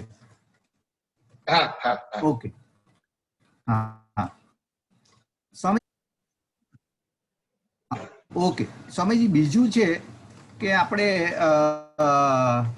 બીજું પણ કહે છે કે આપણે કોઈ જાતની એકદમ કોઈને દુઃખ મોટું થઈ જાય, કસાઈ થઈ જતા હોય, તો એવી પ્રકૃતિ આપણે મોક્ષ માર્ગને લાયક અને સહાયક નથી એવું આપણે કે આવી પ્રકૃતિ મારી ન હોવી જોઈએ એવી આપણે ભાવના કરીએ છીએ, બરાબર સ્વામીજી? તો હા સ્વામીજી, એ તો આપણે જે કરીએ છીએ એ આપણે ઘાતી અજ્ઞાન જે છે, જ્ઞાનાવર્ણ્ય કર્મ છે એનું પરિણામ છે, બરોબર છે સ્વામીજી? કસાયો જે છે, હા સ્વામીજી, એ ભાવ કરવાથી ઘાતી કર્મનું ઘાટાપણનું ઓછું થાય છે એમાંથી સ્વામીજી? ભાવ કરવાથી ઘાતી કર્મના માઇલ્ડ ના થાય। સમ્યક જ્ઞાન ને સમ્યક દર્શનના ઉપયોગ કરવાથી ઘાતી કર્મ ક્ષય થાય। ભાવ કરવાથી તો બીજ પડે ને પછી ફળ આવે। ઓકે, એટલે આપણે નેક્સ્ટ ભાવ માટે આપણે કહી દઈએ છીએ આપણે કે એવું આપણે જે મળે એવી પ્રકૃતિ ન હોય તો એની આપણે જે હોય એની અસર ઓછી થઈ જાય, તે વખત આપણે જ્ઞાન હાજર રહે, એટલે નેક્સ્ટ ભાવ માટે આપણને એ વસ્તુ આપણે અજ્ઞાન આપણે ઓછું કરવાની ભાવના અત્યારે કરી. ઓકે, હા હા સ્વામીજી ખ્યાલ આવી ગયો. આપણે અત્યારે આપણે સંસાર માટે લાયક અને સહાયક સંજોગો માંગ્યા હોય તો એની અંદર જે અજ્ઞાન અને મોહ જે ભરેલો હોય ઇનબિલ્ટ, એની જગ્યાએ એ સંજોગોમાં તમે મોક્ષ માર્ગ માટે લાયક અને સહાયક સંજોગો માંગ્યા હોય તો સંજોગ એ જ મળે, પણ એની અંદર અજ્ઞાન અને મોહ ના હોય. ઓકે, હા નહીં ખ્યાલ આવી ગયો સ્વામી, ખ્યાલ આવી ગયો. કારણ કે તમારો આશય બદલાઈ ગયો ને, સંજોગ બદલાઈ ગયો. હા હા નહીં ખ્યાલ આવી ગયો સ્વામીજી. એટલે હું મારું વિચાર હતો. એટલે જે લોકો વૈરાગ્ય ભાવ લાયા હોય, ભલે ઉદય કર્મ છે, ઉદય કર્મમાં વૈરાગ્ય ભાવ લાયા હોય તો એને ઘર પરિવાર સત્તા સંપત્તિ સંબંધો અને સાધનો છોડતા વાર નથી લાગતી, કારણ કે વૈરાગ્ય લઈને આવ્યા છે. બરાબર રાઈટ, બરોબર. હવે આજે મેં કોઈને 5,500 રૂપિયા આપ્યા હોય ને પાછા ના આપીએ તો આપણે ઝઘડો કરીએ છીએ એક સામાન્ય બુદ્ધિ તરીકે, બરાબર કે નહીં? બરાબર. અને એ જ વ્યક્તિને જો વૈરાગ્ય ભાવ જાગે તો બધું સર્વસ્વ છોડવા પણ તૈયાર થાય છે. એટલે મોક્ષ માર્ગ માટે લાયક અને સહાયક સંજોગોનું મહત્વ તમે સમજ્યા કે નહીં? હા નહીં આવી ગયું. નહીં સમજ એ તો સમજાય ગયું. આપે કીધું ને એ તરત કીધું, એક વાક્ય બોલે તરત સમજાઈ ગયું મને. તરત સમજાઈ ગયું હતું સમજ. હા મારી ગેરસમજ સ્વામીજી, હું આ ભાવ માટે થોડો વિચાર કરતો હતો, નેક્સ્ટ ભાવ માટે આ પ્રમાણે એ પ્રોસેસ મારા મગજમાં તે વખત નહોતી આવી. આપ શબ્દ બોલ્યા ને એટલે તે વખત તરત મગજમાં સ્ટ્રાઇક થઈ ગયું કે આ એનું છે. હા સ્વામીજી, બીજું આપણે જે પ્રશ્ન હતો કે આત્મામાં સુખ છે એ સમજાઈ જાય છે, પણ સંસારમાં સુખ નથી એ સમજાતું નથી, એ બહુ ડિફિકલ્ટ છે. તો સ્વામીજી આપણે જે એનો મતલબ એ કે આપણે કુદરતી રસ્તા છે એ આપણે હજી જે આપણે એટલે અજ્ઞાન આપણું એ ખ્યાલ નીકળી ગયું, પણ દર્શન હજી ઘણું બધું આપણું બાકી છે. એ વસ્તુ એ સમજવાની સ્વામીજી કુદરતી રસ્તા હજી આપણે, હા એટલે એ આપણે બાકી છે એ સમજવાનું સ્વામીજી. નથી સમજાવતું એટલે એ જ સમજવાનું, કુદરતી રસ્તા આપણે સમજવાની હજી બાકી છે. સંસાર માટે જ આપણને રાગદ્વેષ થાય છે, સંસાર માટે જ આપણને ક્રોધ માન માયલોભ થાય છે, સંસાર માટે જ આપણને મોહ થાય છે, સંસારમાં જ આપણને 5 ઇન્દ્રિયના વિષયોના સુખોની ઈચ્છા થાય છે. આ બધાનું કારણ અજ્ઞાનતા છે. આત્મામાં તો સુખ મેળવવાની ઈચ્છા થતી નથી હોવા છતાંય, અને પેલામાં નથી છતાંય થાય છે, કારણ કે આપણે માનીએ છીએ ને આત્મામાં છે પણ આપણે માનતા નથી, અને પેલામાં નથી પણ આપણે માનીએ છીએ. પ્રશ્ન આપણો છે, પ્રશ્ન એમાં છે કે નહીં એ નથી. હા બરોબર, રાઈટ રાઈટ, બરોબર. મહાવીરને જોવાથી વૈરાગ્ય આવે અને આપણને જોવાથી રાગ થાય છે, તો એમાં બંનેમાં દ્રષ્ટિનો જ ફેર છે ને, વસ્તુનો તકલીફ છે જ નહીં. બરોબર બરોબર. એટલે પ્રશ્ન એ થાય છે કે આપણે આ જગતનું સનાતન સત્ય સમજ્યા ને માટે આપણને આ જગતની અંદર ભટકવાનું રહેશે. બરોબર, રાઈટ. એટલે સનાતન સત્ય સમજ એટલે એટલા માટે આટલો બધો ભાર મૂક્યો છે આપણે સનાતન સત્ય સમજવાનું, કુદરતી રચના સમજવાનું.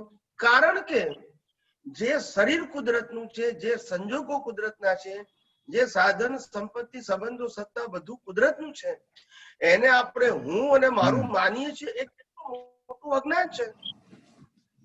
હા બરોબર ને સ્વામીજી, ખ્યાલ આવે. કોઈ પણ ક્રિયા કરી મેં કરી, કોઈ પણ ક્રિયા સામે વાળાએ કરી એને કરી, ત્યારે કુદરત કે છે શ્વાસ તો હું આપું છું, પેટ્રોલ તો મારું છે.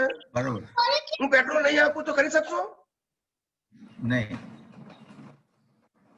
તો પછી માટે કુદરતી રચના છે.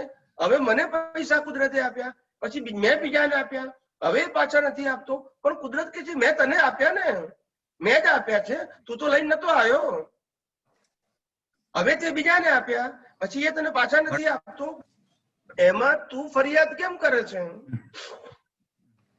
તારા તો છે જ નહીં. એટલે કે આ બધી વસ્તુને કુદરતી રચના નથી માનતો, નથી સમજતો, બસ એ જ અજ્ઞાનતા છે. માટે એને આ જગતમાં રાઈટ સુખ અને નથી એ એ સમજાતું નથી નથી બરોબર છે હા આત્મામાં સુખ છે એ સમજી જાય પણ વસ્તુ એ જ જગતમાં છે સુખ અમને નથી એ ઓલા નથી બેને સમજાતું. પ્રશ્ન હા એટલે અમને સ્વામીજી ઓલું આ વસ્તુ એમાં આગળ જો ઓલા બે બેને પ્રશ્ન પૂછ્યો ને કે સમાજમાં છે ને ઉપયોગ થતો નથી આ વસ્તુ અહીંયા છે આપણે સમજમાં છે સમજ પણ આપણે જ્ઞાન છે પણ એનો ઉપયોગ આપણે કરી શકતા નથી બીકોઝ આપણું જે અજ્ઞાન પડ્યું છે એના કારણે આપણે આગળ બે સમજી બહેનો ગયો. પ્રશ્ન પૂછ્યો ને સ્વામીજી હમ. હા સમજી ગયો હા સમજી ગયો વાત એ પણ એમને એ વસ્તુ આજે ત્યાં દાખલો કે ભાઈ બેસે આપણે છે વસ્તુ અહીંયા જ સમજણ છતાં ઉપયોગ હોવા નથી કરી છતાં શકતા આપણે અનુભવમાં નથી. હા હા બરોબર છે અનુભવ થતો નથી બરોબર છે સ્વામી હમ? ઓકે ઓકે જય સચ્ચિદાનંદ સ્વામી જય સચ્ચિદાનંદ. જય દીપાલ દીપાલ અવાજ હા. નથી આવતો? જય સચ્ચિદાનંદ. દીપાલબેન जय सच्चिदानंद स्वामी जी। વોઇસ સ્લો લાગે છે जय जय सच्चिदानंद सच्चिदानंद। स्वामी जी। स्वामी जी, मुझे ना मोह के बारे में समझना था, दुख गर्भित मोह, सुख गर्भित मोह, उसके बारे में जानना था। दुख गर्भित मोह और सुख गर्भित मोह, जिसके गर्भ में दुख की अनुभूति है वो दुख गर्भित मोह है, जिसके गर्भ में सुख की अनुभूति है वो सुख गर्भित मोह है। એટલે कहने का मतलब इससे मेरे को सुख लगेगा, इससे मेरे को दुख लगेगा, ये दोनों मेरी बिलीफ है। ओके। वास्तव में सुख दुख जैसी चीज दुनिया में है ही नहीं, सिर्फ मान्यता है। हाँ, क्या है? मान्यता। मान्यता है। कोई व्यक्ति बिना झोपड़ी वाला है, इसको आपने कहा कि मेरी झोपड़ी के अंदर आके सो जाओ तो उनके लिए सुख है, और कोई फ्लैट में रहता है, इनको कहो झोपड़ी में सो जाओ तो उसके लिए दुख है। तो वो तो बराबर। मान्यता हो गई ना। हाँ, मान्यता। भिखारी को 5 रुपया दिया तो उनको लिए सुख है, कोई BMW वाला है उसको 5 रुपया दिया तो उसको इंसल्ट लगता है, तो आखिर मान्यता ही हुआ ना। जी। एक व्यक्ति को कहा कि आपको जेल में जाना है तो उनको दुख लगता है, फिर दूसरे व्यक्ति को कहा कि आपको जेल में जाना है मगर आपकी जेल जो है 10 साल की है वो 5 साल की कर दिया तो उनको सुख लगता है। तो आखिर मान्यता ही तो है सब, और क्या है। मगर कुदरत कानून के मुताबिक आपके कर्मों का हिसाब है, और हिसाब को आप सुख दुख मानते हैं, वो सिर्फ आपकी मान्यता है, सुख दुख है नहीं, हाँ, बराबर। ओके। मान्यता है। मान्यता, बस वो मान्यता को राइट मान्यता में चेंज करनी, राइट बिलीफ में चेंज करना, जो हाँ, रॉन्ग तो डाल दी है। सुख दुख वो भ्रांति है, वास्तव में कर्मों का हिसाब है। जी। हिसाब को हिसाब मानोगे तो राग द्वेष का कारण नहीं बनेगा। जी। महावीर को भी उपसर्ग और परिसर आया, मगर उनके लिए राग द्वेष का कारण नहीं बना, क्योंकि उन्होंने हिसाब को स्वीकार कर दिया। हाँ, हम इसको अभी हिसाब क्या नहीं होता है? मानते, हम इसको हिसाब नहीं मानते, हम कहते हैं उन्होंने मेरे को दुख दिया, उन्होंने मेरे को नुकसान किया, तो फिर राग द्वेष तो होगा ही। जी। पर अभी जो हमारी पहले की बिलीफ डाल के लेके आए हैं, जब कोई भी संयोग आता है, जब वो बिलीफ निकलती है, तो उस टाइम जो दुख होता है चार्ज प्रतिष्ठित आत्मा को होता है, फिर उसको वो हम डिस्चार्ज प्रतिष्ठित आत्मा को ही होता है, जो बिलीफ लेकर गया है उनको ही होता है। फिर हमको राइट बिलीफ डाल के चेंज करना है। अभी आप समझ गए, यहाँ दृष्टि बदलने की बात है, मन वचन काया को तो नहीं बदल सकते हैं, हाँ, बराबर, नहीं बदल सकते, मगर अपने पुरुषार्थ वाली जो दृष्टि है, जिसको कहते हैं प्रतिष्ठित आत्मा, जिसको कहते हैं लाइव ईगो, उसको तो बदल सकते हैं ना। हाँ, बदल सकते हैं, बराबर। तो उसी में तो करेक्शन करना है। मन वचन काया में बुद्धि चित्त अहंकार जो डिस्चार्ज है उसमें तो करना ही नहीं है, और कर सकते भी नहीं है। नहीं कर सकते, पर जब बिलीफ निकलने के बाद ही तो हम चेंज करेंगे ना। हाथों हाथ जैसा बिलीफ निकली, उसके नेक्स्ट पल अपन चेंज कर सकते ना, हाथों हाथ थोड़ी होता है एट ए टाइम होता है कि हाँ, उसकी मेरा मेरा कहने का मतलब ये है कि आपकी यहाँ संजोग बनता है और उसके साथ बिलीफ जो जुड़ी हुई है उससे हाँ। ये संजोगों की भुगतान होती है। इसको जी। देख के जान के हम अपना पुरुषार्थ करके अपनी नई जी। दृष्टि तो बदल सकते हैं ना। हाँ, ऐसे ही होगा, ऐसे ही बस। होता है हाँ, कि एट ए टाइम होता है। वो एट ए टाइम में बोला जाता है। ओके। मगर हाँ, आप उस समय पूरा संजोग खत्म हो गया, उसके हाँ। बाद आधा घंटा, 2 घंटा, 5 घंटा, 6 घंटा या 6 महीने के बाद आपको समझ में आता है तो भी हाँ। अच्छा तो है, मगर वो एट ए टाइम नहीं रहा।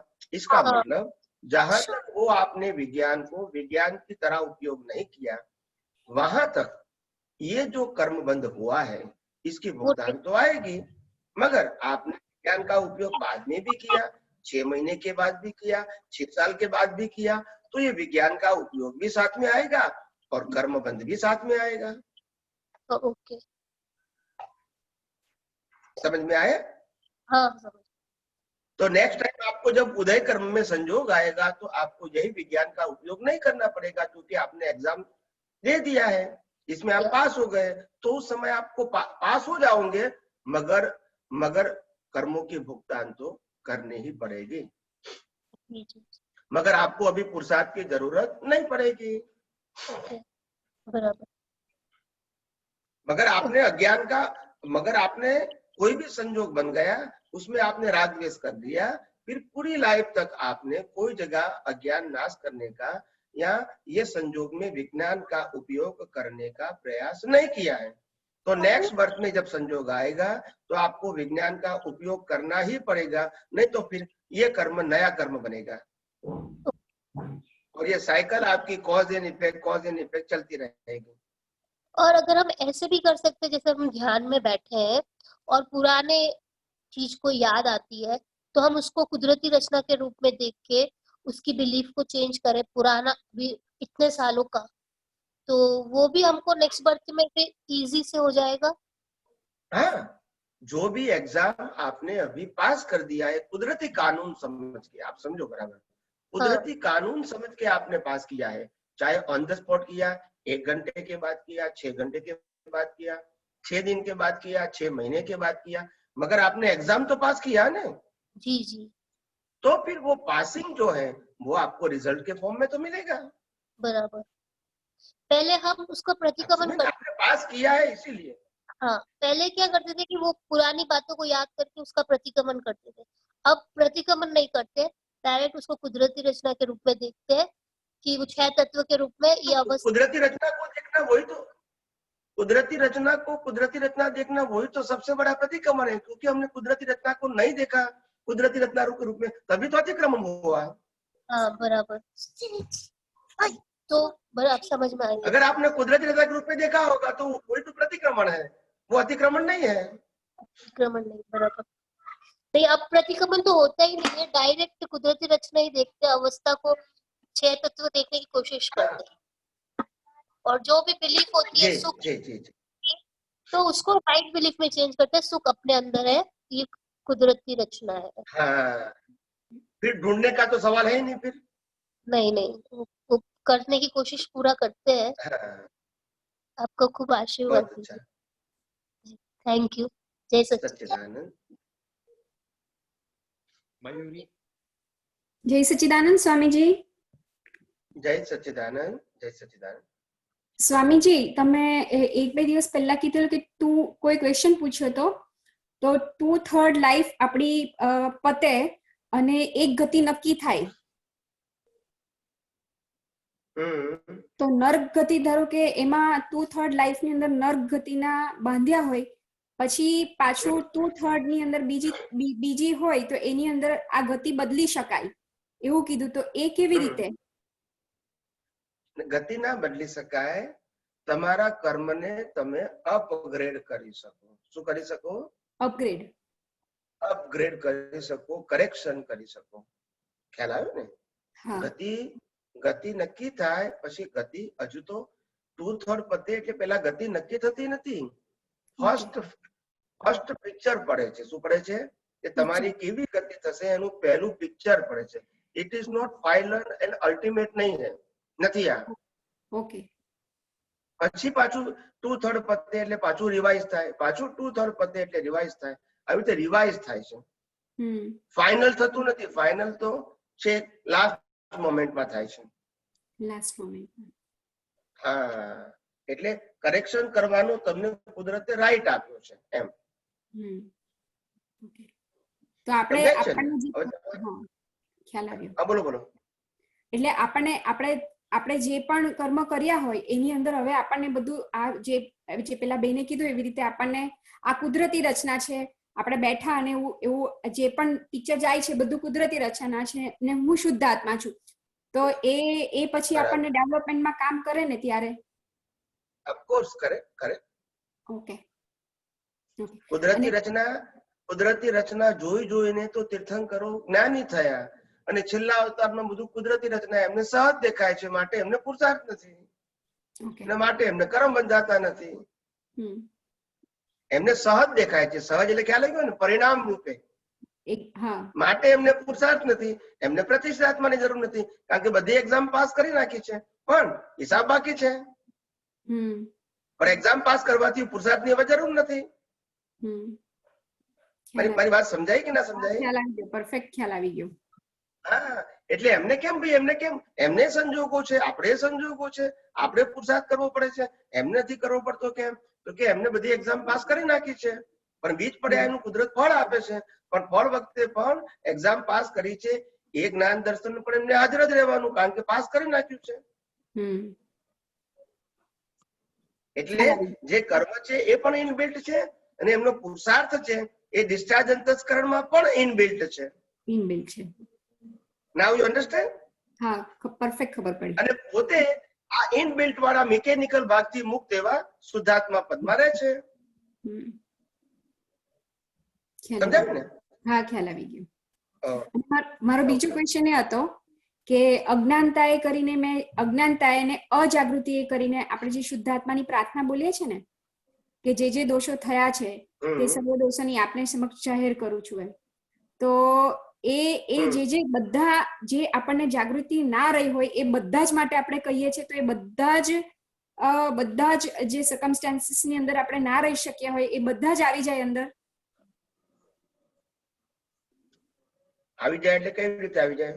પ્રેયરમાં આપણે જે પ્રાર્થના કરીએ છીએ ને, અજ્ઞાનતાએ કરીને અજાગૃતિ, એ તો સામાન્ય ભાવે છે. સામાન્ય ભાવેનું કામનું નહીં, એ સામાન્ય ભાવે કહેવાય. ઓકે. વિશેષ ભાવે એટલે શું કહેવાય કે તમે જે સંજોગ તમારા જીવનમાં બની ગયો છે એ સંજોગમાં તમે શુદ્ધ જ્ઞાન દર્શનનો ઉપયોગ નથી કરી શક્યા. એ જ સંજોગ જ્યારે એની મેટે કુદરતી રીઓપન થાય ત્યારે તમારે એ શુદ્ધ જ્ઞાન દર્શનનો ઉપયોગ કરી નાખો, તો એનું બીજ પડ્યું છે એનું ફળ તો આવશે, પણ તમારું જ્ઞાન દર્શન પણ ઓટો મોડમાં કામ કરશે, કારણ કે તમે એની એક્ઝામ તો આબોમાં આપી દીધી પાછી, પણ પરિણામ તો આવશે એમ. એ ખ્યાલ તો આવી ગયો. તમારે ફેરથી પુરુષાર્થ નહીં કરવાનો રહે. ખાલી જે પેલી પ્રાર્થના હતી ને એના માટે મારે પૂછવાનું હતું, આપણે જે પ્રાર્થના કરી છે ને લાસ્ટમાં એ. હા, સમજી ગયો. શુદ્ધાત્મા પ્રત્યે પ્રાર્થના. એટલે આપણે કહીએ છીએ ને દ્રષ્ટિના દોષોની વાત કરીએ છીએ, અજ્ઞાનતાએ કરીને અને અજાગૃતિએ કરીને. મારી દ્રષ્ટિથી જે દોષો થયા છે, એટલે આપણે એમાં મન વચન કાયના દોષોની વાત કરતા નથી, દ્રષ્ટિથી દોષ થયા છે. મિથ્યા જ્ઞાન મિથ્યા દર્શનનો ઉપયોગ દ્રષ્ટિથી કર્યો છે, ને સમ્યક જ્ઞાન સમ્યક દર્શનનો ઉપયોગ પણ દ્રષ્ટિથી કરવાનો છે. એમાં મન વચન કાયના કરેક્શનની વાત આવતી નથી.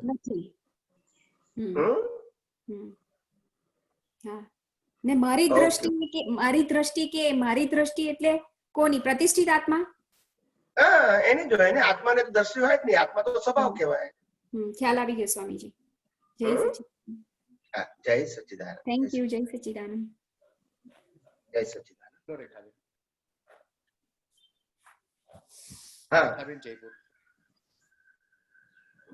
हाँ बोलो। जय सच्चिदानंद स्वामी जी, आपके चरणों में कोटि कोटि प्रणाम। अभी आयुष्य का पूछा था स्वामी जी, उसके अंदर एक ही था, श्रेणिक राजा ने महावीर भगवान से मिलने से पहले आयुष्य का बंद कर लिया था, तो आप बोले कि अंतिम श्वास पे तय होती है गति, ये थोड़ा सा कंफ्यूजन हो गया सर। बराबर है। देखो बताओ मैं आपको कि दो प्रकार के कर्म होते हैं, एक निकाचित कर्म होते हैं और एक सामान्य कर्म होते हैं। निकाचित कर्म का बंध कभी परिवर्तन नहीं होता है, मगर सामान्य कर्मों का बंध परिवर्तन हो सकता है। आप समझे ना? निकाचित का मतलब होता है भुगतान करना ही पड़ेगा। अगर तीर्थंकर भगवान भी प्रत्यक्ष होंगे तो खुद को भी करना पड़ेगा। आप समझे? हाँ बिल्कुल। और सामान्य कर्म है तो आप उड़ा सकते हैं आपके ज्ञानाग्नि से, यानी शुद्ध ज्ञान और शुद्ध दर्शन से आप इसको मिटा सकते हैं या तो माइल्ड कर सकते हैं, मगर घाती कर्मों को परिवर्तन नहीं कर सकते हैं, कंपलसरी होता है। जैसे भगवान महावीर को जिस प्रकार से उन्होंने मरीचि के भव में जो कर्म बंद किया था, अपने कुल का मद किया था, कुल का मद, तो वो उनको तीर्थंकर के भव में भी भुगतान करनी पड़ी। ब्राह्मणी की कुक्षा में पहला पैदा हुआ, फिर तीसरा माता के कुक्षा में पैदा हुआ, तो ये भुगतान हो गया। तो वो निकाचित कर्म था, क्या हो गया? तीव्र राग या तीव्र। तो ऐसा है कि मतलब ना श्रैणिक का आयुष्य बंद पड़ ही गया था और वो निकाचित था, ऐसा? हाँ, हाँ, नरक गति का कर्म निकाचित ही होता है, सामान्य कर्म नहीं होता है। हम जो पाप पुण्य भुगतान करते हैं ना, वो सामान्य कर्म है। नरक गति का कर्म कितना पावर होता है तभी नरक गति का कर्म बंद होता है, इसीलिए उसको घाट बोलते हैं। क्या बोलते हैं? घाट पाप बोलते हैं। अच्छा, इसको तो कहते हैं राक्षसी वृत्ति। राक्षसी वृत्ति। जैसे कि अभी मतलब हम जैसे भी भाव कर रहे हैं, अगर हमारे में भी भावों में पाशवता है और राक्षसी है, तो नरक गति का अगर हम भी बंद कर रहे हैं तो वो हमारे लास्ट आयुष्य के लास्ट सांस तक वेट नहीं करेगा, वो बंद हो जाएगा, ऐसा? नहीं, अभी तो हमारे जैसे आम लोग हैं वो राक्षसी कर्म कर ही नहीं सकते। नहीं, अगर करे तो उनकी कैपेसिटी नहीं है। फॉर एग्जाम्पल वो अपवाद रूप होता है, वो अपवाद रूप होता है, नॉर्मल नहीं होता है। ये कलयुग में ऐसे ऐसे ऐसे अति राग भी नहीं कर सकते हैं, अति द्वेष भी नहीं कर सकते हैं, वो नहीं कर सकते हैं, इतनी कैपेसिटी नहीं है। वो उसका जो माइंड का रेंज है ना, माइंड का रेंज है ना, रेंज बहुत लिमिटेड है। अप्स एंड डाउन का, बहुत पाप भी नहीं कर सकते, बहुत पुण्य भी नहीं कर सकते, दोनों की बात है। ठीक है, अगर करे तो पूछ रही थी स्वामी जी, अगर करे तो हर किसी का नारकी बंद, हर किसी का तो जाना ही पड़ेगा। मतलब हर किसी का नारकी बंद निकाचित ही होता है। हाँ, नारकी का बंध निकाचित होता है। वैसे देवलोक में जाएगा वो भी निकाचित है। दोनों कॉन्सेप्ट समझो, पुण्य अति पाप, ये दोनों निकाचित होता है। तो अगर मैं तीर्थंकर गोत्र बनाया है मगर मेरा बहुत पुण्य चार्ज हो गया है तो मेरे को देव गति में जाना ही पड़ेगा, बिल्कुल, एंड नो चॉइस। तो ये अति पुण्य अति पाप या तो तीव्र पुण्य और तीव्र पाप, वो कंपल्सरी भुगतान करना ही पड़ता है। उसमें प्लस माइनस नहीं होता है। नॉर्मल कर्म है, नॉर्मल कर्म का मतलब ह्यूमैनिटी के साथ जुड़ा हुआ है या तो पाशवता के साथ जुड़ा हुआ है। ये दोनों कैटेगरी का जो कर्म है, ह्यूमैनिटी मानवतावादी और पाशवी कर्म, वो पाप पुण्य वाला, इसमें करेक्शन कर सकते हैं, मगर दैवी कर्म और राक्षसी कर्म में करेक्शन नहीं कर सकते हैं। ओके ओके ओके, मतलब तिर्यंच और मनुष्य का में फ्लक्चुएशन होता रहता है अंतिम श्वास तक, नरक और देवता में नहीं होगा। अगर आपने मनुष्य भव का कर्म बाधा है राजद्वेष का, या तो पशु होने का राजद्वेष का बाधा है, तो उसमें आप करेक्शन ह्यूमन लाइफ में कर सकते हैं। ओके ओके ओके, समझ में आ गया। जय सच्चिदानंद। ओके, जय सच्चिदानंद। प्रवीणा। जय सच्चिदानंद स्वामी जी, जय सच्चिदानंद। जय सच्चिदानंद। હા, અચ્છા, હવે મનુષ્યમાં આવ્યા પછી દેવ નરકમાં કર્મ બંધનને લઈને, મતલબ નિગોદમાંથી વ્યવહાર રાશિમાં જીવ આવે છે, તો ઇવોલ્યુશન પ્રોસેસમાં એને દેવગતિ ને નરક ગતિમાં કેમ જવું પડે છે? આ ગતિ ઇવોલ્યુશન પ્રોસેસમાં છે? હાજી, કઈ ગતિની વાત કરો છો? નિગોદમાંથી વ્યવહાર રાશિમાં આવે છે એની વાત કરો છો? શેની વાત કરો છો? વ્યવહાર રાશિમાંથી મનુષ્યમાં આવે છે ત્યાં સુધીની ડેવલપમેન્ટ પ્રોસેસમાં 4 લાખ દેવતા 4 લાખ નારકી આનો સમાવેશ કેમ કરવામાં આવે? એટલે એટલે એટલે મનુષ્ય ભાવમાં 14 લાખ લેયરની તમે વાત કરો છો કે એમાં દેવલોકના નરકલોકમાં કેમ સમાવેશ નથી કર્યો, એવું તમે કહેવા માંગો છો? ના ના, 14 લાખ ને બાદ કરીને જે ઇવોલ્યુશન પ્રોસેસ છે એની અંદર 4 લાખ દેવતા ને 4 લાખ નારકી છે, પછી 14 લાખ મનુષ્ય આવે છે. તો આને ઇવોલ્યુશન પ્રોસેસમાં આ કર્મબંધ તો છે જ ને, ઇવોલ્યુશન છે, જીવનું ઇવોલ્યુશન છે, જેમાં એને એવા કોઈ એક્સપોર્ટ લેવલના કર્મબંધનો કોઈ પ્રશ્ન નથી. દેન આ 4 લાખ લેયર આના કેમ એની અંદર ઇન્વોલ્વ કરવામાં આવ્યા છે, જેની અંદરથી નેચરલ પ્રોસેસમાં જવું પડે છે મનુષ્ય? સમજી ગયો. જો તમને સમજાવો, દેવલોક અને નર્કલોક આ બે લોક જે છે મનુષ્યમાં આવે ત્યાં સુધી જ એની પ્રોસેસ ડેવલપમેન્ટની મનુષ્ય સિવાય એની પતી જાય છે. જેમાં આપણે 84 લાખ માંથી 70 લાખ જે લેર છે એ પતી જાય છે. પતી જાય એની અંદર 70 લાખ 14 લાખ 14 સમજાવો એમાં 14 લાખ જે છે તમારા એ મનુષ્ય ભાવના બાકી રહેશે. હવે તમારો પ્રશ્ન છે કે દેવલોક ને નરકલોકના કેમ આપણે ઇન્ક્લુડ નથી કર્યા? ના, દેવલોક ને નરકલોકના 4 લાખ લેયર છે એ આ 70 ની અંદર કેમ છે ને ઇવોલ્યુશન પ્રોસેસમાં કેમ છે એમ? હા, સમજી ગયો. તમારો કહેવાનો મતલબ એમ છે કે 14 લાખ ની અંદર નથી અને 70 ની અંદર છે અને એ 70 ની અંદર ઇન્ક્લુડ થઈ જાય છે. દેવલોક ને નરકલોક એમાં પતી જાય છે એવું આપણે માનીએ છીએ, તો ધેટ ઇઝ નોટ કરેક્ટ. એ વાત બરાબર તમારી. એટલે એવું નથી મનુષ્ય ભાવમાં આયા પછી તમે દેવલોકમાં નરકલોકમાં જઈ શકો. એકેન્દ્રિય થી પંચેન્દ્રિયમાં ડાયરેક્ટ તમે દેવલોક નરકલોક જવું શક્ય નથી. સમજાયું? નાઈસ. હા, એક મિનિટ. નહીં બરાબર સમજ નથી પડી. હા, ફેરથી સમજાવો. તમારો પ્રશ્ન એવો છે કે ભાઈ નરક ગતિ ને દેવ ગતિ તો મનુષ્ય ભાવમાં આયા પછી જ મળે છે, એ પહેલા તો મળતી જ નથી. રાઈટ.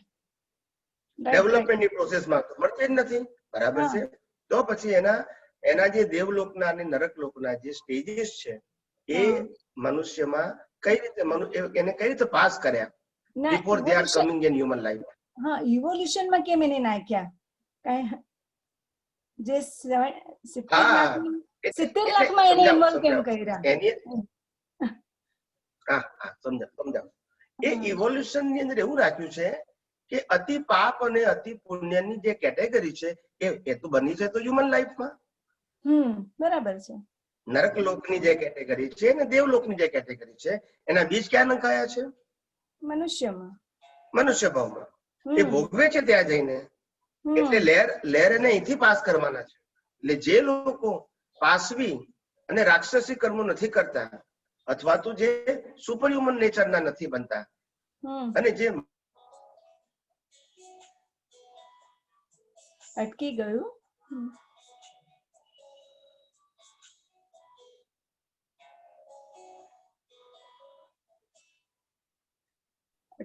ખબર નહીં. હા, ત્યાંથી કઈ ડિસ્કનેક્ટ થયું છે? હા, અહીંયાથી થયું? નહીં, તમારે ત્યાંથી ઓકે છે. અચ્છા. હા.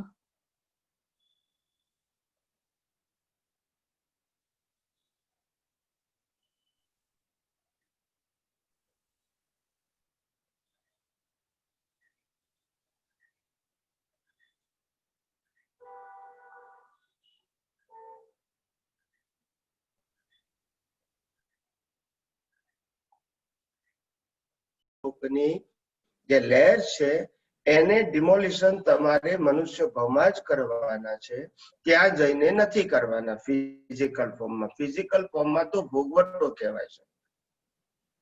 એના અજ્ઞાનનો નાશ તમારે મનુષ્ય ભાવમાં કરવાનો છે. સમજાય મારી વાત? પણ આ તો જે ત્યાં 84 જઈને તમારે પુરુષાર્થ કરવાનો જ નથી, ત્યાં જઈને તો તમારે પુરુષાર્થ કરવાનો જ નથી. ના, એ મનુષ્યમાં થયા પછીની વાત થઈ. આ તો જે 70 લાખ લેયર પાસ કરીને પછી મનુષ્યમાં જીવ આવે છે યોનિમાં, એ પહેલા એને 4 લાખ દેવતા 4 લાખ નારકીના લેયર માંથી પાસ થવું પડે છે. તો આવું મારી સમજમાં છે, એટલે ક્લેરિફિકેશન. ના ના, એટલે મનુષ્ય ભાવમાં આવે છે ત્યારે મનુષ્યની કેટેગરીના જે 14 લાખ લેયર છે અને આપણા દેવલોક ને નરક લોકના લેયર છે એ એના બાકી રહે છે, એને પ્રોસેસ માટે. કારણ કે મનુષ્યમાં આવ્યા પછી એ બાંધે છે અને અજ્ઞાન નાશ પણ એમાં જ કરે છે. મનુષ્યની અંદર હું 50 ભાવ બાંધું છું, એના કર્મ તો મનુષ્યમાં ભાવમાં બાંધ્યા છે, એનું અજ્ઞાન તો મનુષ્ય ભાવમાં જ છે. એ મનુષ્યમાંથી દેવલોકમાં જઉં છું, નરકલોકમાં જઉં છું, એનું અજ્ઞાન તો મનુષ્ય ભાવમાં જ છે ને મારી પાસે. ખ્યાલ આવ્યો શું કહું છું? નિગોજમાંથી પંચેન્દ્રિયમાં આવવું એ બટ નેચરલ પ્રોસેસ છે.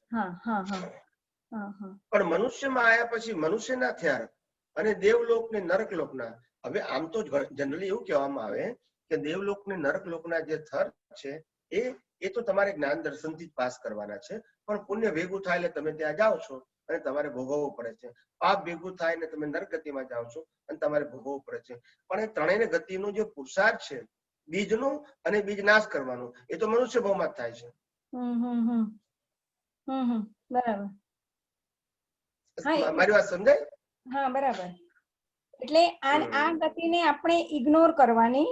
આ જે 84 લાખ જીવાયોની છે એમાં આ 4 લાખ દેવતાના લેયર છે ને 4 લાખ નારકીના, એને કન્સિડર નથી કરવાના. ના, નથી કરવાના. એને મનુષ્યમાં આયા પછી જ ક્યાં તો તમે બાંધી શકો અને ક્યાં તો એને પાસ કરી શકો, એને પાસ કરી શકો તો તમને બંધ ના પડે. બરાબર. હા, એટલે પ્રોસેસમાં નથી, ઇન શોર્ટ નેચરલ કોર્સમાં નથી. આ ના,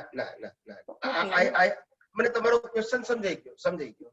એટલે તમે થોડું વધારે સ્પેસિફિક અને કરેક્શન કર્યું કે આપણું 70 માં આપણે 8 માઇનસ કરવા પડે એટલે 62 બોલવા પડે. સમજી ગયો. You are right. ઓકે. જય સચ્ચિદાનંદ. કીર્તિદા.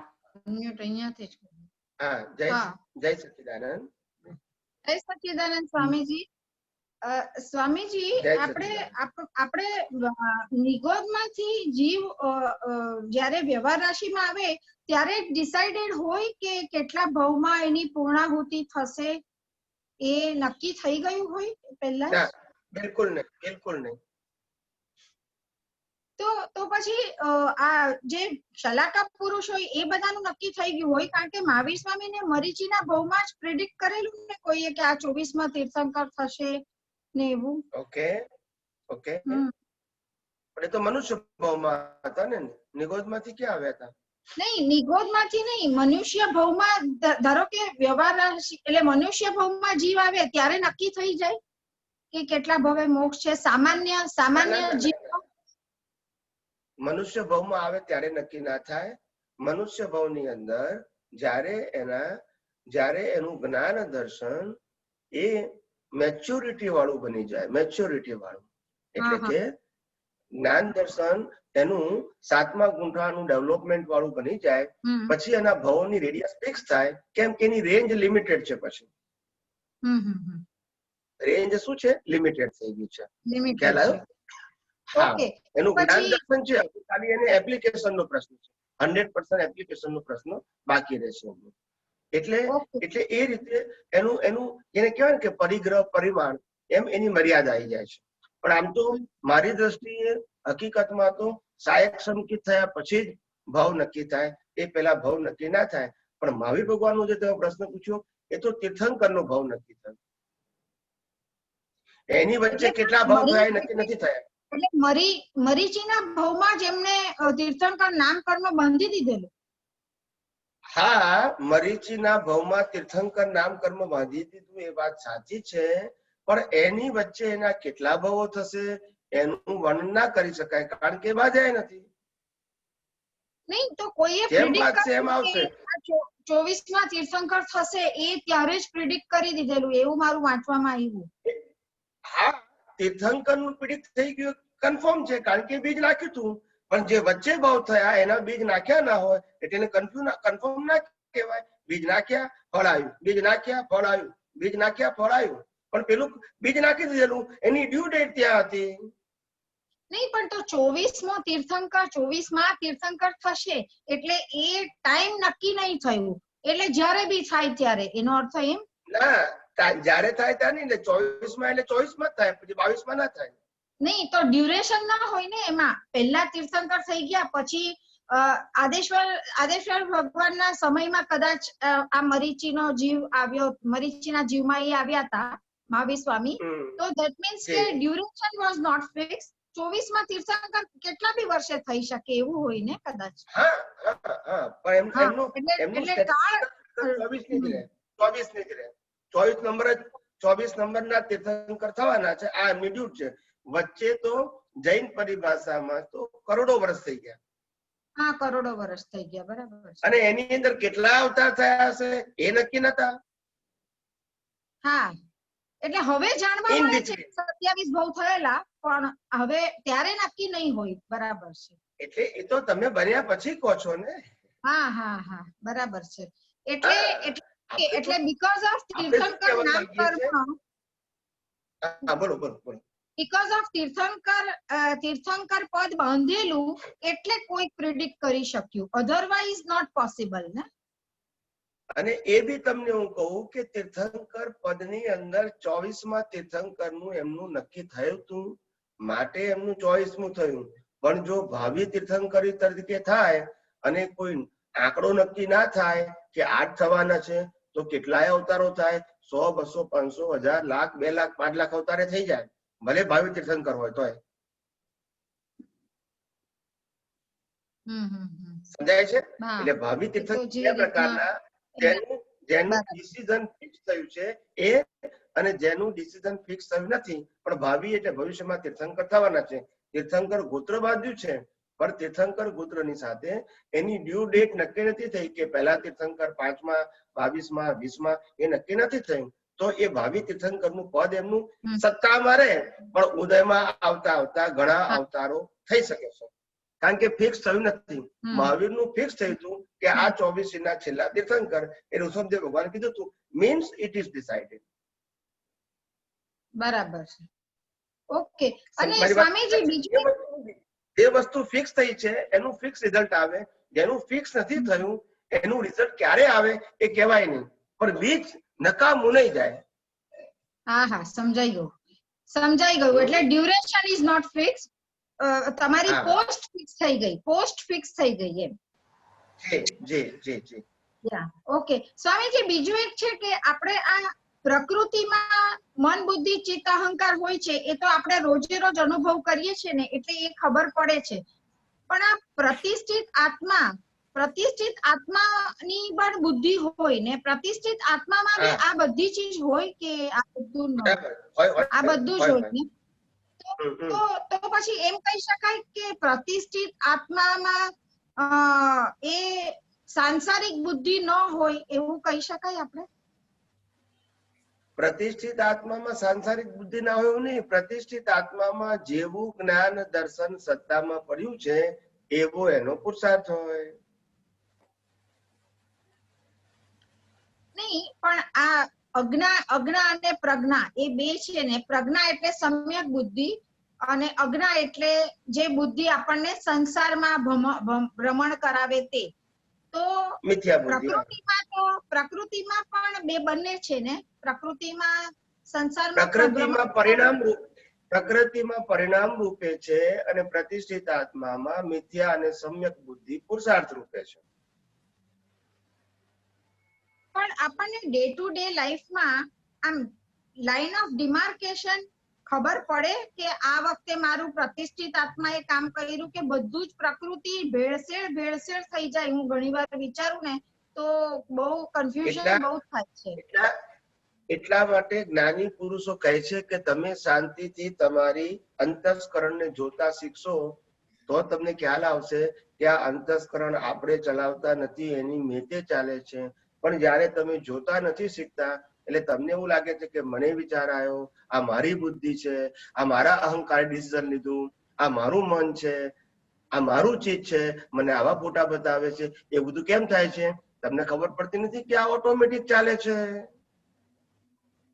ઓટોમેટિક ચાલે છે, કુદરત તો કુદરત પછી ચલાવે. ઓટોમેટિક ચાલે છે, ઓટોમેટિક ચાલે છે એટલે જ ખબર પડે છે કે ઓટોમેટિક ની અંદર જોનાર જાણનારો એને જુદો હોય. પણ સ્વામીજી મારે ખાલી એટલું જ જોઈએ છે કે મારી બુદ્ધિ પ્રકૃતિ એટલે કે એ પેલા નિકાલ તો થશે, પેલો બીજું શું કહેવાય, કુદરતી રચના પ્રમાણે હું જોઈશ. કુદરતી રચના જોવાનું ફાવે એવું છે, દર વખતે નહીં પણ અમુક વખતે. પણ એ જે પેલા બીજ નહીં પડે એને માટે આપણે જાગૃતિ રાખવી હોય તો હવે ધારો કે એક દાખલો આપું કે કોઈ વાર કોઈ એવી ફાઇલનો ફોન આવે તો બધી વાત થાય ને પછી મન બુદ્ધિ વિચારે પાછળ બેક ઓફ ધ માઇન્ડ કે આ બહુ આની સાથે મારે બહુ કર્મ બંધાય છે, આ નેગેટિવ વાત કરે છે, આમ તેમ. તો હવે આવો વિચાર પ્રકૃતિ કરે છે તો એ વિચાર થયો ને એ પાછો બીજ નહીં પડી ગયો ને, કારણ કે મેં એના દોષ જોયા. એટલે એવું છે કે એટલે બધું સમજવું પડે. Coming event cars there shadows before. આપણે લગ્ન કર્યા પછી આપણને વિચાર આવ્યા, પછી વાણી બોલ્યા, પછી વર્તન થયું. એ બધા ડિસ્ચાર્જ ના જ ફેસીસ છે. ડિસ્ચાર્જ ના ફેસીસ છે તો એ જ ટાઈમે મને હું જુદી એમ તમે કોઈની સાથે વાત કરી, પછી પાછો તમને વિચાર આવ્યો, એ વિચાર એના કનેક્શનમાં જ છે. પણ મેઇન વસ્તુ આવે છે એ કુદરતી રચના છે, અને ભળે છે એ તમારો પુરુષાર્થ છે, અથવા તો છૂટો રહે છે એ તમારો પુરુષાર્થ છે, અથવા તો એનાલિસિસ કરે છે એ તમારો પુરુષાર્થ છે. એટલે આમાં ચોક્કસપણે નક્કી ન કરી શકાય. ખાલી મારે જુદું જોવાનું. એટલે બીજ નહીં પાડવું હોય તો મારે જુદું જોવાનું, બસ. બીજું કઈ હું કરી બસ બીજું કઈ જ કરાય નહીં. પહેલી વસ્તુ એ કે તમારે આજે માનો કે દાખલો આપો, તમે 5 વર્ષ પહેલા કોઈની સાથે ઝઘડો કર્યો છે, હવે અત્યારે 5 વર્ષ પછી તમને અત્યારે યાદ આવ્યું, તો એ તમે કર્યું કે આવ્યું? એને કર્યું કેવાય કે આવ્યું કેવાય? ના, આવ્યું કેવાય. અચ્છા, આવ્યું તો એ પછી એ કુદરતી રચના કહેવાય કે પુરુષાર્થ કહેવાય? કુદરતી રચના કહેવાય. ઓલ ઓફ અ સડન આવી જાય. આપણું કામ શું છે? તો આપણું કામ શું છે? કુદરતી રચના ને કુદરતી રચના જોવાનું. મેં કર્યું, મને થયું, એવું વિચારવાની જરૂર નથી. હા, જુદું જોવાની જ જરૂર છે ખાલી. એ તો કહું છું. પ્રકૃતિ શું કરે છે એ બી જોયા કરવાનું. પ્રકૃતિ બી ઘણી વાર ગડબડ કરે છે તો એ જોયા કરવાનું આપણે. હું સત્સંગમાં વારંવાર એ જ વાત કરું છું કે પ્રકૃતિને ટચ કરવાનું નથી, પ્રકૃતિમાં ઊંડા ઉતરવાનું નથી, પ્રકૃતિને કોઈ પણ પ્રકારે એમાં ઇન્વોલ્વ થવાનું નથી. આવું વારંવાર કહું છું કે પ્રકૃતિથી મુક્ત રહેવું એ જ મુક્તિનો માર્ગ છે. પ્રકૃતિને સુધારવી, બદલવી, ફેરફાર કરવી એ મુક્તિનો માર્ગ નથી. કેટલી વખત કહું છું? ના, ઘણી વાર કહો છો, પણ ખાલી આ તો એમ જ થાય કે બસ એક બીજ નહીં પડવું જોઈએ એટલે જ આટલું બધું. ભળો નહીં તો બીજ ના પડે ને. પણ હા, ભળો નહીં તો બીજ ના પડે. બરાબર, કુદરતી રચના સમજો, બીજ કઈ રીતે પડે? બરાબર છે. અચ્છા, હવે સ્વામીજી તમે હમણાં બીજાને થોડો સમય બીજાને થોડો ચાન્સ આપીએ આપણે. ઓકે, જય સચ્ચિદાનંદ. નેક્સ્ટ પ્લીઝ જય સચ્ચિદાનંદ સ્વામીજી. જય સચ્ચિદાનંદ. તમને કોટી કોટી વંદન છે. મિચ્છામી દુક્કડમ. હા, જય સચ્ચિદાનંદ. મિચ્છામી દુક્કડમ. બોલો. સ્વામીજી, આમ તો બધા ઘણા જ મળી ગયા છે. ઓકે, સવાલોના ઘણા જવાબ મળી ગયા છે, પણ છતાં બી એમ હવે વિચાર આવ્યો કે જ્યારે જન્મીએ છીએ, મનુષ્યમાં જન્મ થાય છે ત્યારે તો એવી બધાને કઈ એવો જ્ઞાન જન્મથી હોતું નથી. અજ્ઞાનતામાં જ મોટા થતા જઈએ. 30-40 વર્ષના થઈએ ત્યાં સુધી તો જેમ મા બાપ શીખવાડે ને ધર્મ શીખવાડે એવી રીતના આપણે ધર્મ કરતા હોય, અને આપણને એટલું બધું જ્ઞાન કઈ આ ટાઈપનું તો કોઈ નોલેજ જ નથી હોતું ને કંઈક સમજણનું કંઈક કે રત્તીબાર બી કઈ સમજણ નથી હોતી. અને અચાનક એવો કર્મનો ઉદય થાય અને પછી તમારા જેવા એવા જ્ઞાની મળી જાય ને બહુ આમ થોડુંક આમ કે ને કે ધીરે ધીરે ધીરે ધીરે ઉઘાડ થતો જાય ને સમજણ આવતી જાય, પછી જીવે ત્યાં સુધી આ સમજણ રહે એવો આપણો કર્મનો ઉદય હોય ત્યારે આપણને આ બધું આમ થતું જાય ને. હા, તો પછી આપણે અત્યારે મને એમ વિચાર આવે કે 5 ઇન્દ્રિયો જે છે, જેમ આંખ છે કે કાન છે, એ બધા પોતપોતાનું કર્મ કરે છે એમ દેખાય છે કે બધા પોતપોતાના કર્મ કરી રહ્યા છે અને હું એને જોઈ રહી છું અને કુદરત મને ખોરાક આ તે બધું મને કુદરત આપી રહ્યો છે, એ એનું કામ કરે છે. એટલે મારે હવે કંઈ જ કરવાનું જ નથી એવું મને સમજણમાં આવે છે કે મારે હવે કંઈ જ નથી કરવાનું, આમાં ફક્ત જોયા કરવાનું છે. બરાબર છે ને? અને પછી જ્ઞાની ભગવંતોનું વાક્ય છે, કરે છે કોણ એ સમજે તો ઉકલે કાયમી કોયરો. એટલે મને હવે હું કરું એ જ અજ્ઞાનતા. મને હવે એ સમજણમાં આવે છે કે મારે કંઈ જ નથી કરવાનું, કારણ કે આ કાન ઇન્દ્રિયો જે છે એ બધું એનું કામ કરે રાખે છે. કાન એનું સાંભળે છે ને આંખ જોવે છે, એ દ્રશ્ય એનું જોવે છે અને કુદરત મને ખાવાનું રહેવાનું જેમ જેમ મારા કર્મ છે એ પ્રમાણે મને બધું આપે રાખે છે. તો મારે કંઈ કરવાનું જ નથી હવે એવું મને એમ. એટલે આપણે જયારે મારે શબ્દ બોલીએ ને ત્યારે આપણે લક્ષમાં રાખવાનું કે મારે એટલે શુદ્ધાત્માએ કશું કરવાનું નથી, મારે એટલે પ્રતિષ્ઠિતાત્માએ કશું કરવાનું નથી, મારે એટલે પ્રકૃતિ નહીં.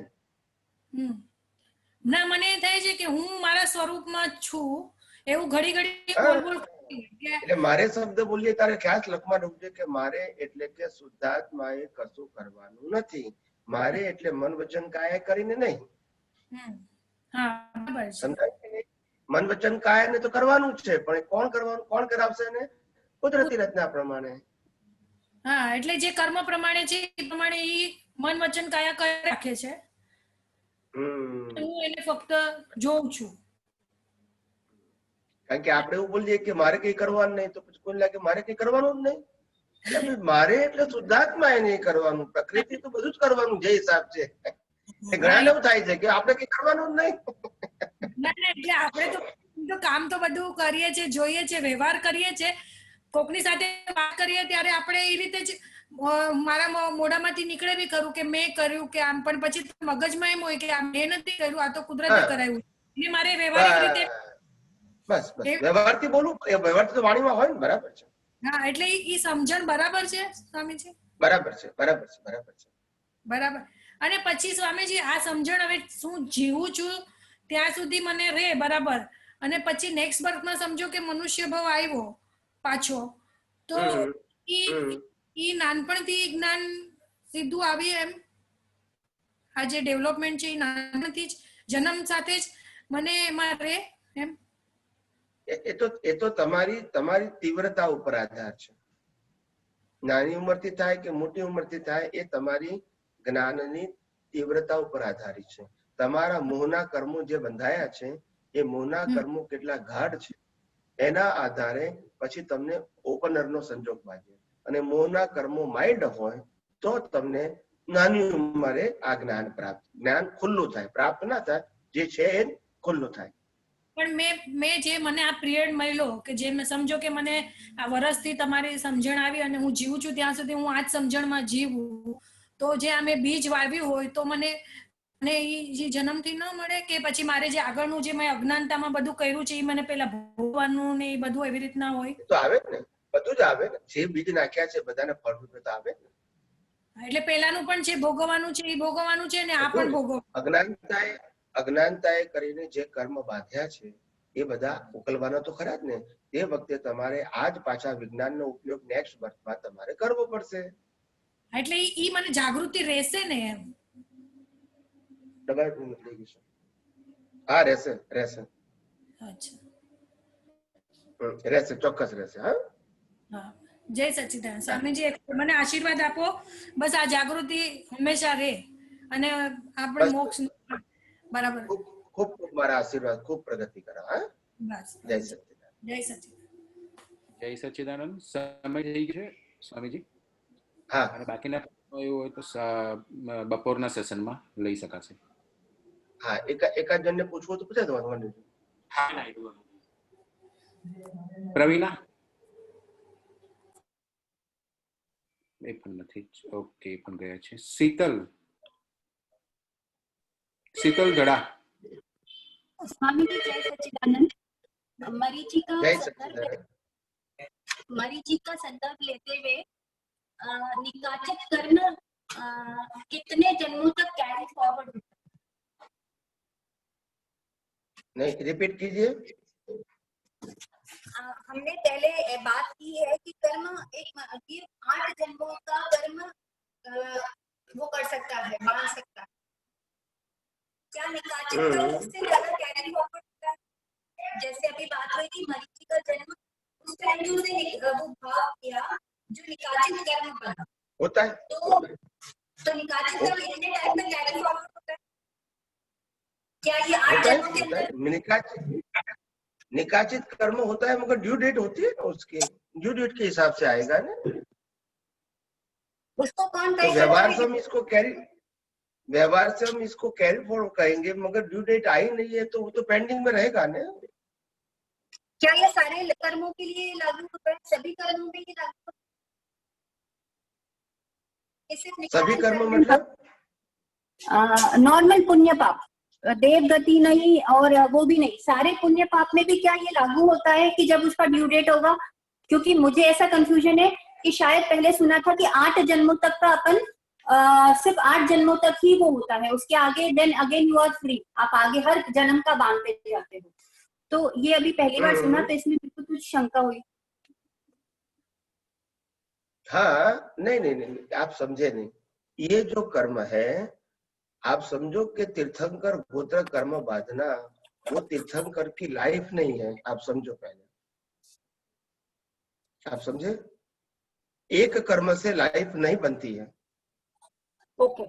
तो कोई भी जीव का जो उदय कर्म आता है, जैसे तीर्थंकर बनना है, तो उनके 1, 2 या 3 भव, मनुष्य भव पहले उनके पूरे लाइफ का फॉर्मेट बनता है। ओके। आप समझे? कोई भी, आपको राजा बनना है तो भी, भले राजा का बीज आपने 50 अवतार पहले डाला है, मगर जब राजा बनने वाले होंगे तो उससे 1-2 अवतार पहले पूरा फॉर्मेट तैयार होगा। आपका माता पिता भाई बहन परिवार जो भी है, एक कोर्स आपका कैरी फॉरवर्ड होता गया, राजा बनने का है, मगर बाकी का पूरा पैकेज जो होता है, लाइफ का पैकेज, वो 1 या 2 अवतार पहले बनता है। ओके, ठीक है। तो इसी प्रकार से पूरी लाइफ, महावीर का भी लाइफ जो है, तो महावीर का 24वां तीर्थंकर बनेगा, वो ऋषभदेव भगवान ने बोल दिया, मगर ऋषभदेव भगवान ये नहीं बोलते हैं कि महावीर भगवान की पूरी लाइफ कैसी होगी, वो नहीं बता सकते क्योंकि वो विचार ही नहीं हुई। ओके, आप समझे ना? हाँ। तो जो बीज डाला था उनकी ड्यू डेट भगवान ने बताई, मगर बाकी का जो कर्म भी बनाया ही नहीं है तो उनको कैसे बताएंगे? बिल्कुल सही। तो सिद्धांत ये है, सिद्धांत ये है कि कोई भी केवल ज्ञानी और तीर्थंकर जो होता है, वो आपने जो भी कर्म का बीज डाला है उनकी ड्यू डेट नेक्स्ट बर्थ में है, या तो 5 लाख साल के बाद है या 10 लाख साल के बाद भी है, तो वो बीज का फल कब आएगा वो बता सकते हैं, ठीक है। मगर 1 मिनट के बाद में जो कर्म बीज डालने वाला हूँ, इसका केवल ज्ञानी और तीर्थंकर भी नहीं बता सकते, क्योंकि मैंने डाला ही नहीं है। Now you understand? अब समझ में आया। ओके।